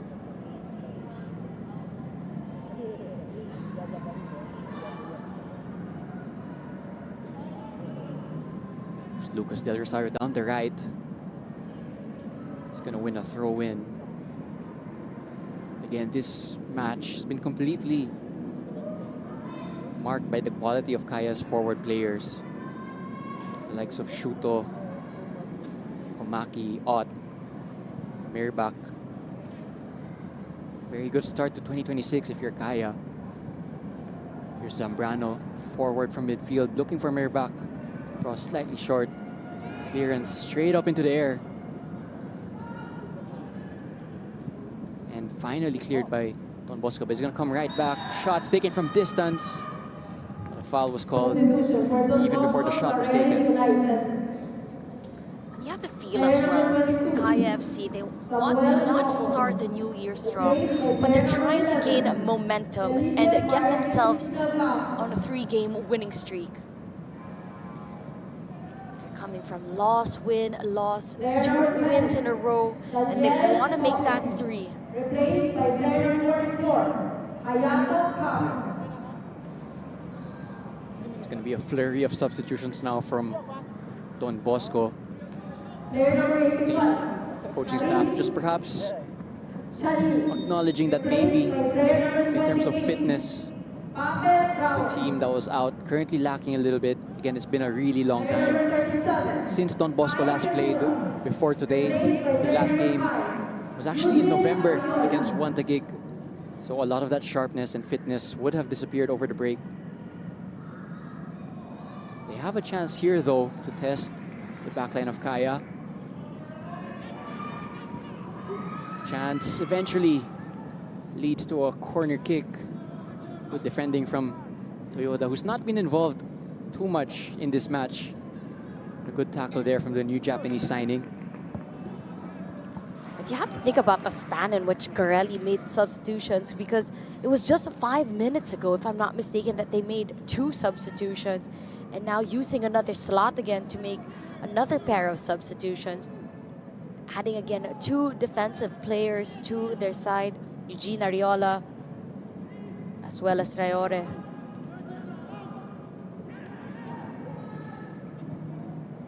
Counter-attacking possibilities here, but the ball rolls out for Komaki. Last touch was actually from a Don Bosco player, so the attack stays on. Here's Ott. Combining with Komaki, 2 very dangerous players. Komaki. Cross in towards the danger area, but it's cleared.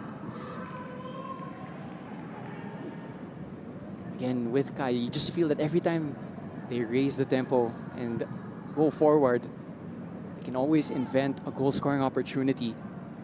Such is the quality of that team. There is a player down, actually, for Don Bosco. It's actually Abarca, which is a shame also. He has performed really well. They'll be hoping that he stays fit because, I mean, judging from his performance earlier on, they're going to need him for the rest of the season. And not just that, if you're Don Bosco Garelli, you just use two windows of substitution, one after the other, and not merely 5 minutes later, a player goes down. You don't want to use your third window for a substitution all within the span of 10 minutes.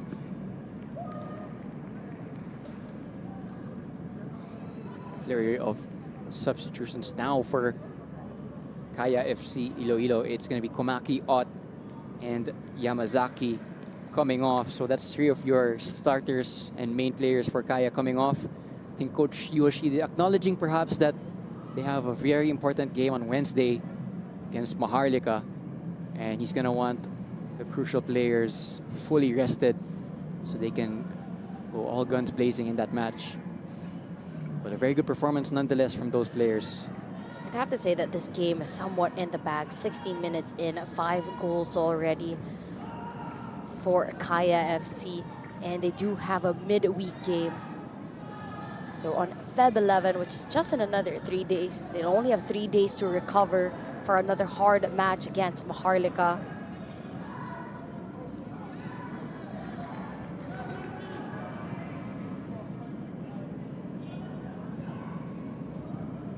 Again, a lot of games to be played before the conclusion of this season. It means that squad rotation is going to become a very important factor. There was a foul also in the middle of all that by Toyoda. Set piece quite a far distance away, but chance for Don Bosco to flood the Kaya penalty box. Just want to take the time also to shout out the Kaya players, Shuto, Ott, and Cortez, as well as Coach Yoshide for getting into the PH Transfers and PFL Bible Team of the Year. Nice to see that there is a Team of the Year for the PFL, made by our PH Transfers and PFL Bible pages. Player number 77, Kiri Ray. Player number 5, Mike Ott. Replaced by Player down number for 75, Kaya, so the game is going to stop. Looks like a head injury actually. Player number 14, It's Casambre on the deck. replaced by player number 8, Marvin Angeles. I don't want to make any assumptions, but Casambre looks quite distressed actually. If you're Kaya, might be a bit concerning. He's been one of your crucial defenders in this match. As far as I remember, their other left back, Magnus Round, from the first round has departed. So they're gonna want to keep their left backs and left-footed defenders fit for the rest of the season.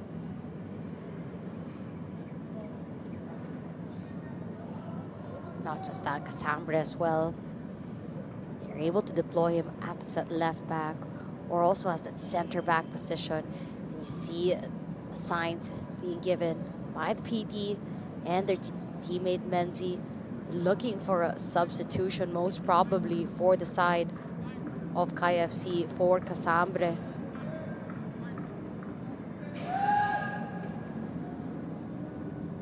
And a bit worrying because you signed Toyoda knowing that as well you have Casambre there so that you can put Yamazaki in that midfield role.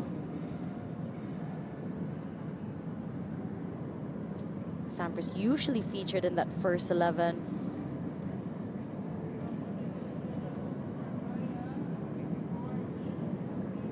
Gonna be most probably adjustments needed to be made coming forward after this matchup.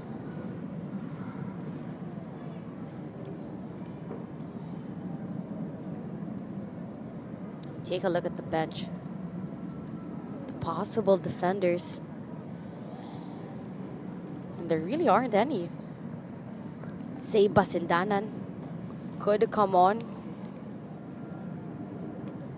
He's not usually a wing back, but he has been deployed in that position in a game or two. And also because you've already taken out Yamazaki, another player that you could have put in your back line. So let's see what adjustments Coach Yu Hoshida will make. Fortunately, Casambre having to be stretchered off. We do wish him a speedy recovery. He is a very, very good player. on his day. It's actually going to be a debut from a player on the bench of Kaya. New signing, Pathy Malumansoko. Perhaps not the circumstances that they wanted him to make a debut in, but from what we hear, actually, he is a very, very good defender. Two-footed from France, and he's going to be given a debut this early on. That's right. So the announcement comes earlier than expected. Pathy Alondo, Malumansoko, the new signing for Kaya FC, makes an appearance now in replace of Marco Casambre.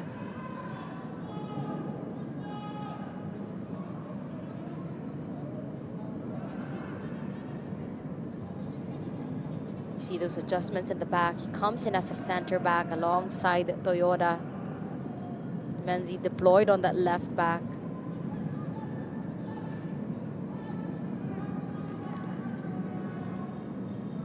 Malumansoko, 25-year-old. From what we hear, is a two-footed player.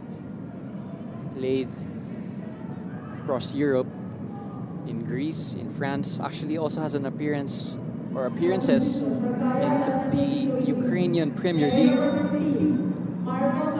He also had a short stint in Legnago in Serie C. That's the third tier of Italian football. That's a very high level of football in Europe as well. So it looks to be quite a serious signing upon research.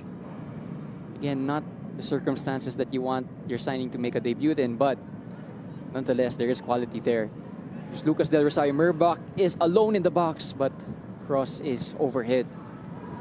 Merbach, you can see he's hungry for goals. Doesn't care that he has a hat-trick already to his name.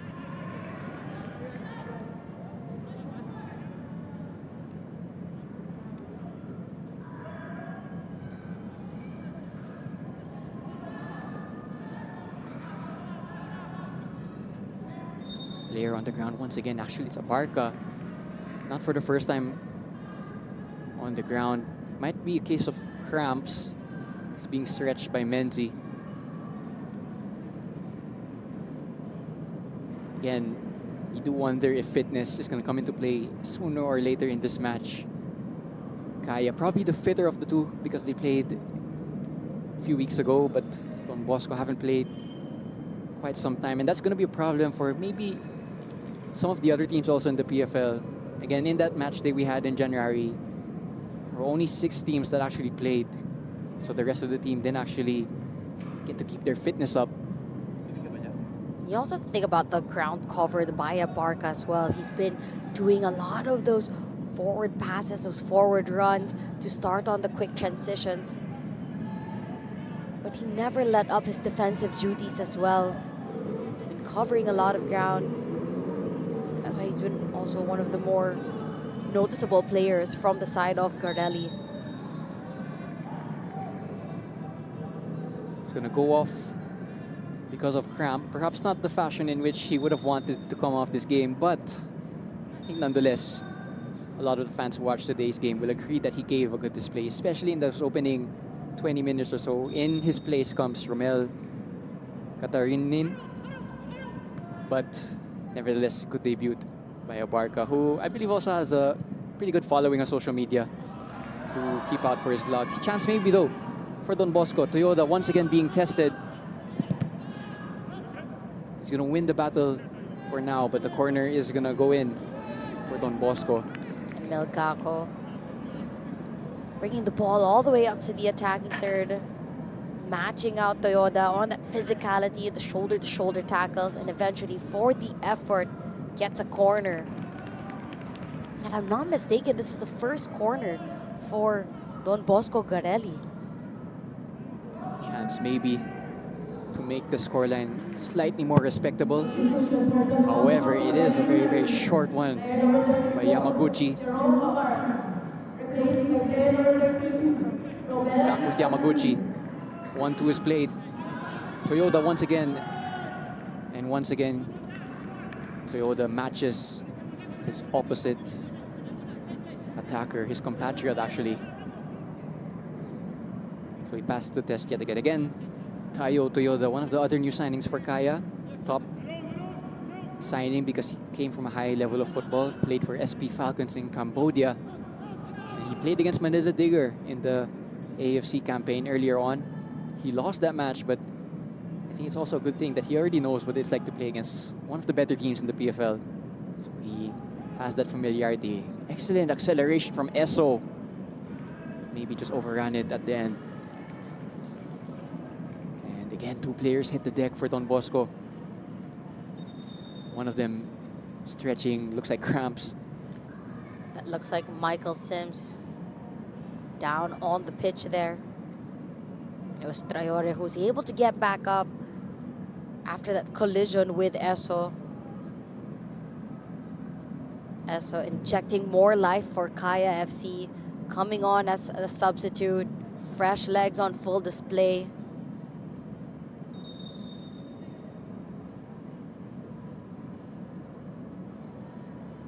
"72 minutes in, and Garelli have already used 3 windows of substitution.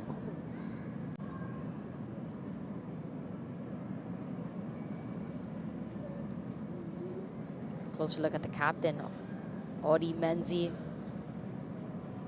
He's been with KFC for quite some time now.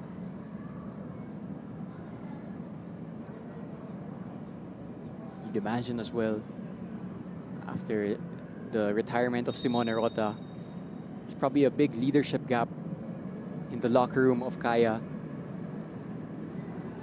Menzi for sure is going to be one of those who is going to be asked to step up as a leader. He already is a leader by himself, but again, the departure of a figure like Simone Rota means that some other players are going to have to step up and guide the team with their experience. It's actually going to be another forced change by Don Bosco, but actually, as I say that, I'm not sure if they have any subs in terms of windows left, because they've already made 3 different sub windows. I think they already made 5 as it is. Confirm that later. Yeah, they've already made 5 subs, so I'm not sure what the protocol is here.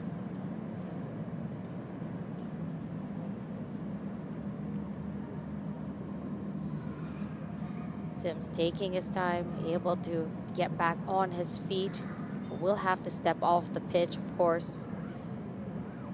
And take a look again at the KFC players that they lost. They lost Rota, Muens, Daniels, Magnus. They also lost the likes of their assistant coach, That's right. Coach Ben Colina, who is now with Aguilas Yumac FC. They did have fantastic replacements in Julius Mirba,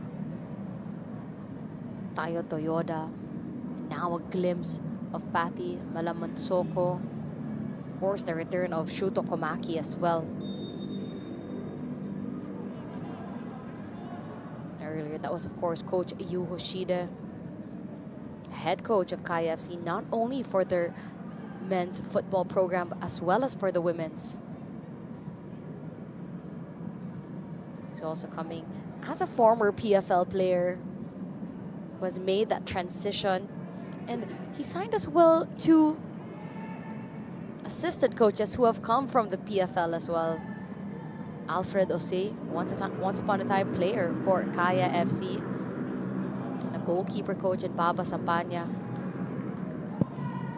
Crossed by Angeles straight to the goalkeeper. I think the protocol is that Don Bosco are going to have to play the rest of this match with 10 men. They have no more subs available. And it's quite unfortunate, actually.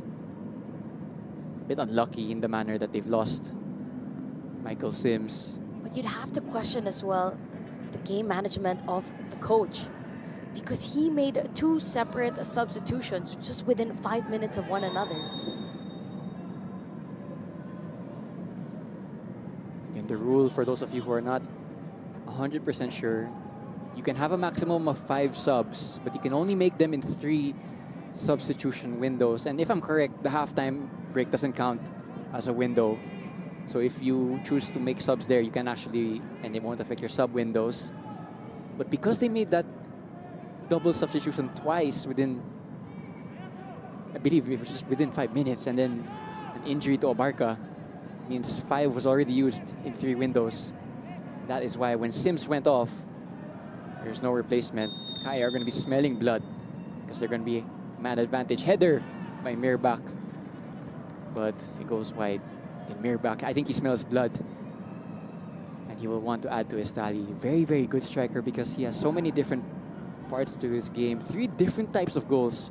One where he's running in behind, one-on-one against the goalkeeper. Then one against a low block, shot from distance. And then one from across, control and finish. So if you're a defender, you have to have the perfect game against him. I'm sure in your days as a defender, Natasha, you played against certain types of strikers as well. Definitely a problem for other defenders in the PFL. That's right, and it's always hard to go against a striker in such good form. Some technical ability alongside with his physicality and the football IQ, just all there. Of course, the test now. He's passed the first test. It's been a breath of fresh air for Kaya FC. The next question of him will be his consistency at that level, especially when the games get harder. Can he replicate the same performance? It will be a very good test of him this coming Wednesday when Kaya play Maharlika. He'll be up against Mike Menzi, the brother of Audie Menzi. And yeah, that will be a really tough test for a striker. Let's see what he produces in that match. But nonetheless, he looks like an exciting prospect. And I say prospect because, as we keep mentioning, he is of Filipino descent. From what we know, he doesn't currently have a passport, but it is a possibility for him to get one. Chance maybe here for Kaya. Ray is gonna make a cameo goal. What a finish. First time into the far corner to make it 6-0. And Kaya completely dominant in this match. And Martini Ray, back-to-back games, finds the back of the net. He came in as a substitute. And so quickly able to find the back of the net. Pass was from Diano. Takes it first time, ushers it down the left-hand bottom corner finish. Without even looking at the goal, the awareness of where the goal is, finding the back of the net, just adding the cushion for Kaya FC.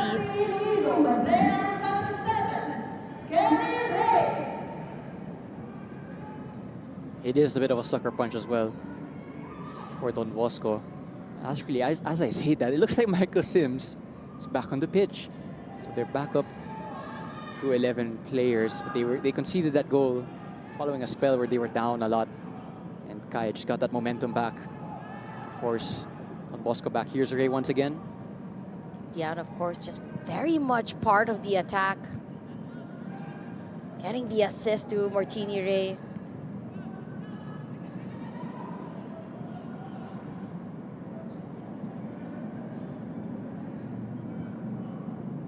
I think the constant injuries as well probably just took the momentum out of the game. I think that actually suits Don Bosco. A heavy collision there as well on Toyota. And it looks like he's cramping up now. So as I was saying, game just slowed down a lot. Perhaps also a factor of fitness for Don Bosco. I think Kaya seemed the fitter of the two. Again, they played more recently. And Toyota getting stretched there by Zambrano. He looks fine. And never nice to see any unforced injuries, but Toyota will be able to continue.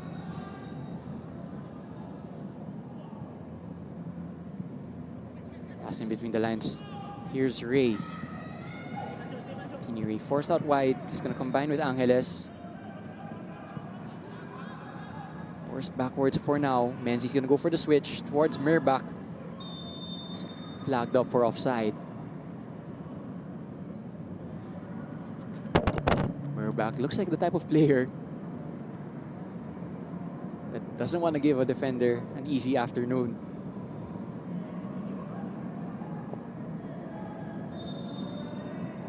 Merbach as well, I found out recently, former teammate of Scott Woods in Norway.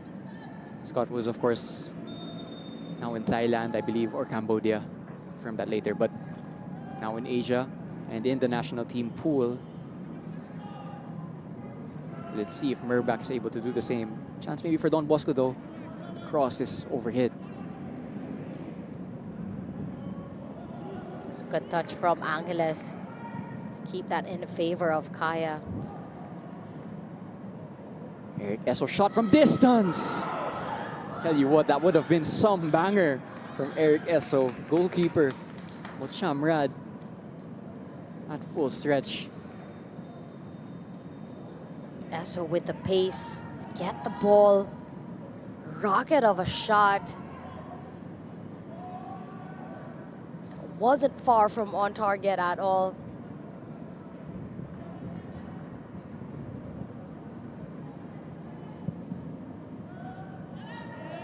And everyone from the Kaya team just wants to get in on the act at this point of the match.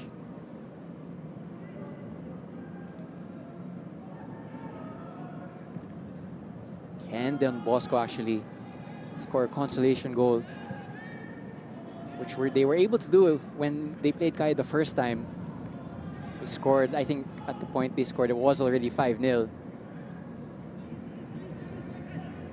But it would just give a little lift, maybe a confidence to whoever scores. And if you're Don Bosco Garelli United, you will acknowledge that against most teams in the PFL, you will be the underdog. But I think there are 3 or 4 games where they'll encircle their calendar and say this is a winnable game. They want to increase their points tally kahit papano. Because again, they're only on 3 points. They want to make that at least tripled or quadrupled down the end of the road. That's right. They're currently at 9th spot with 8 games played. Only 1 win so far and 7 losses. They're on a 4-game losing streak and about to become 5. Definitely want to be able to change their fate. Chance maybe for Don Bosco. Yamaguchi for the consolation. What a save by Cortez. And he's not had much to do this afternoon, but he was called to action. Performed well. Esso now towards Merbach. Merbach's there first, but goalkeeper Chamrad able to claim that one. Goalkeeper strength both shown on full display. As you've mentioned with Cortez, rarely has he had to make any saves, but the 2 times that he's had to do 1v1 saves, he comes out big, especially the second time around.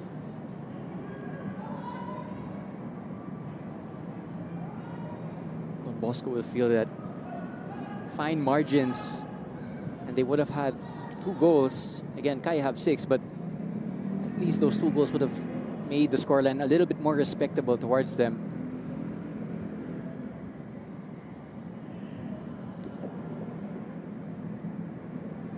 Feel that game management as well as fitness is starting to play an issue, because they started out bright, most especially in the first 20 minutes of this matchup.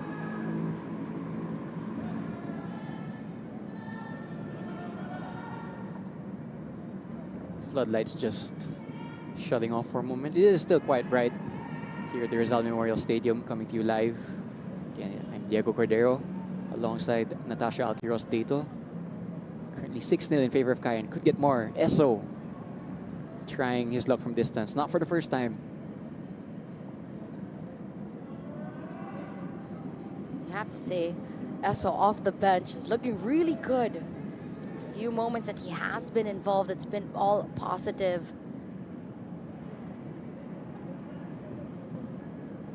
And that's also what you get from well-seasoned players. There's so much competition for places, especially in that midfield. But when you harness it correctly, it can bring out healthy competition. That will definitely be the aim of Coach Yoshide. Here's Menzi up from defense, couldn't get past his defender. Maybe a counter-attacking chance for Don Bosco. Played in behind. Slightly overhit though. 80 trying to find that sweet spot right behind the line.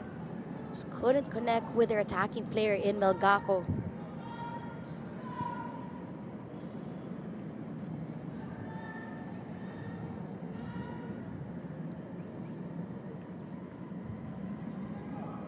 Will confirm who their next opponents are, but I think Don Bosco, the blueprint will definitely be the first 20 minutes of this match because they kept it close and scoreless. So that's a sign that at least in spells of matches, they can match up with the teams better than them. Again, I mentioned earlier, they have winnable quote-unquote games in the PFL. And that means that they can increase their points tally somewhere in this season. Again, they did debut 2 seasons ago in the 2024 season, and they took a break last season, came back again this season. In that 2024 season, they finished above Tuloy and Army, and it was nearly another goal from Murbach. I'm not sure how much he knew about that, but it nearly bounced off from him into the back of the net. Another corner opportunity for Kaya FC. Ended up connecting with the player inside the box. Chance just sails out. Kaya FC with a win today could put them back on top of the standings. But of course, Wantagig will be playing later on today as well. This is the first of a triple header Saturday. So if you're watching us now, may oras pa para pumunta dito sa Rizal Memorial Football Stadium. We still have 2 more games. Yeah, 2 quite good games also. We have Tuloy versus Philippine Army after this match, and then at 8:30 it's going to be a big game, Wantagig against Maharlika, 2 teams in the championship group coming head to head. And just want to take the time to also promote the Minsan Football Show, which we have before every match weekend, although I'm not sure how it will work this time around because we have a Wednesday match week next week, but I'll promote the Minsan Football Show nonetheless. Do tune in before every match week. Again, just want to point out also that Sports Stripe is the official match ball of the PFL. And yeah, we are back for 2026. And hopefully now we'll be back for quite a few months because there's no international break for quite some time. Continue to watch the games here in the Rizal Memorial Football Stadium or in the dynamic Herb Cebu Sports Complex, which will be hosting games for Cebu in this round of PFL games. Though January was pretty slow, Feb football is coming in hot. As we've mentioned, this is a triple header Saturday. And after that, on Feb 11, we're going to have 4 games available for you. A triple header here at the Rizal Memorial Stadium between Manila Digger and Valenzuela PB Mendiola. Kaya FC taking on Maharlika FC, and closing that out with Aguilas UMAC taking on Stallion Laguna. But in Dynamic Herb Stadium, it's going to be Cebu taking on Philippine Army as well. Tomorrow, we might not have some PFL action, but of course, you want to encourage everyone to support the UAAP as well. It's the semi-finals for men's football. FEU will be taking on UST, and UP will be taking on DLSU. We'll also have game fixtures this for the next weekend as well, Feb 14. Ganyan ng Valentine's Day ang pagnood dito sa Rizal Memorial Stadium. And 3 games as well on Feb 15. 2 at Rizal and 1 in Cebu.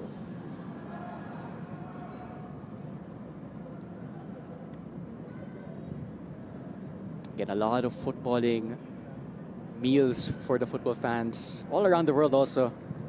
March, we have the Women's Asian Cup, which we'll be a part of.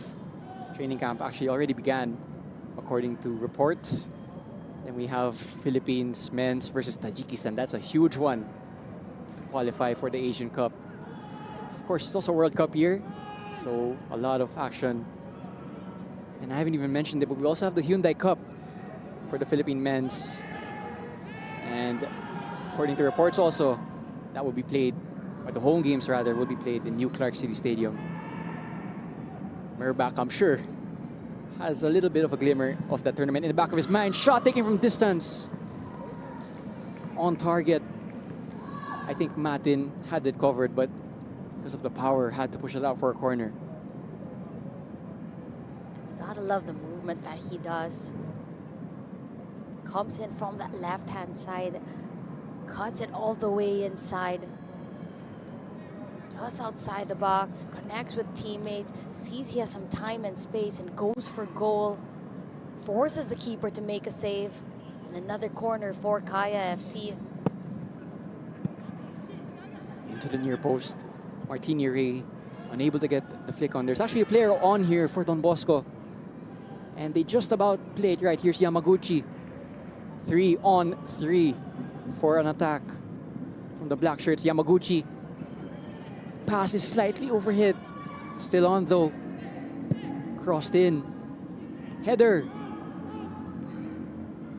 Headed out. Possession still with Don Bosco though. But Kaya have gotten numbers back. That was a chance maybe for consolation. They couldn't take it. Kim Min Kap in the end. Took too long to decide to shoot or look for space.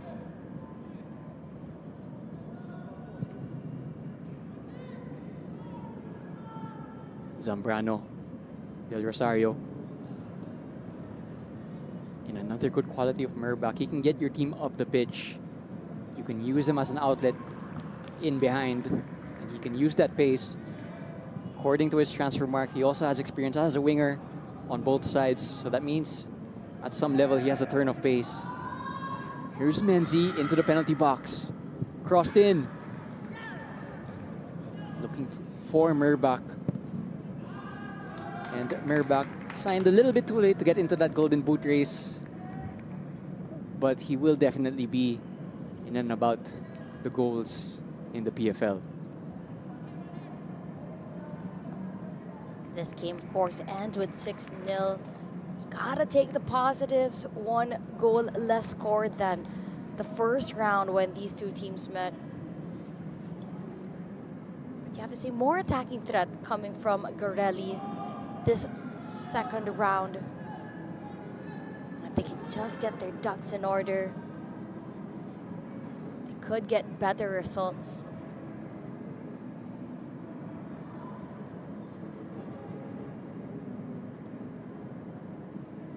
Of course, the transfer window is still open until Feb 25, so any activity could still happen. But it is full time here at the Rizal Memorial Football Stadium. Match number 66 of the 2025 to 2026 Philippine Football League, and 6-0 in favor of Kaya FC Iloilo over Don Bosco Garelli United. A hat trick from Julius Alexander Merbak to mark his welcome to the PFL, and goals as well from Shuto Komaki, Mike Ott, and a cameo goal off the bench from Martin Ure. It was a fantastic game for Kaya FC Iloilo. A great way to be able to debut your new players, not only in Julius Merbak, but as well as Toyoda, their center back, and as well as their other signing of Maluman Soko, Pati Maluman Soko, the center back as well from France. They keep the clean sheet, and they showed their prowess up on top. So Kaya FC now on a 3-game winning streak and a great start to 2026. 2 games and 2 wins in 2026 for the defending champions. They're going to go on top of the league table at least for a few hours before one-ticket play later. But it's where they want to be at, and it's where, as a club, I'm sure they belong at. They'll feel that internally for sure. In their next game, very tough game against Maharlika, but they do have the momentum going into that one. Able to rest players as well. So I'm sure it was a perfect afternoon for Coach Iwashide. Just want to wish a speedy recovery as well to Marco Casambre. Perhaps the only downside to today's win from Kaya. Again, do stay tuned because this is only the first match we have this evening. Two more. Tuloy versus Philippine Army up next before an 8:30 heavyweight clash between Wantagig and Maharlika. Again, I was your commentator for this one, Diego Cordero, and alongside me to provide her excellent analysis was Natasha Alquiros Dato. Stay tuned for the next match.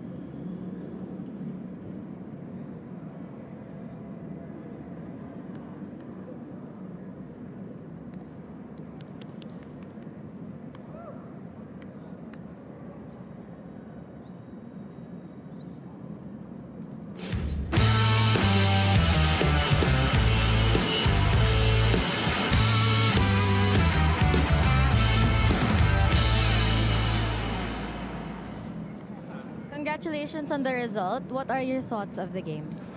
I think we fought well from the beginning.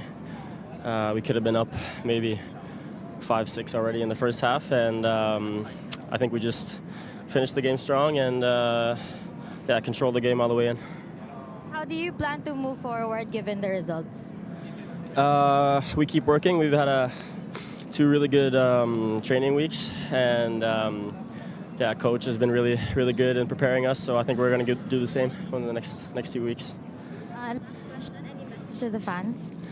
Thank you for showing out and for my warm welcome for my first game. Thank you so much. Thank you. Thanks.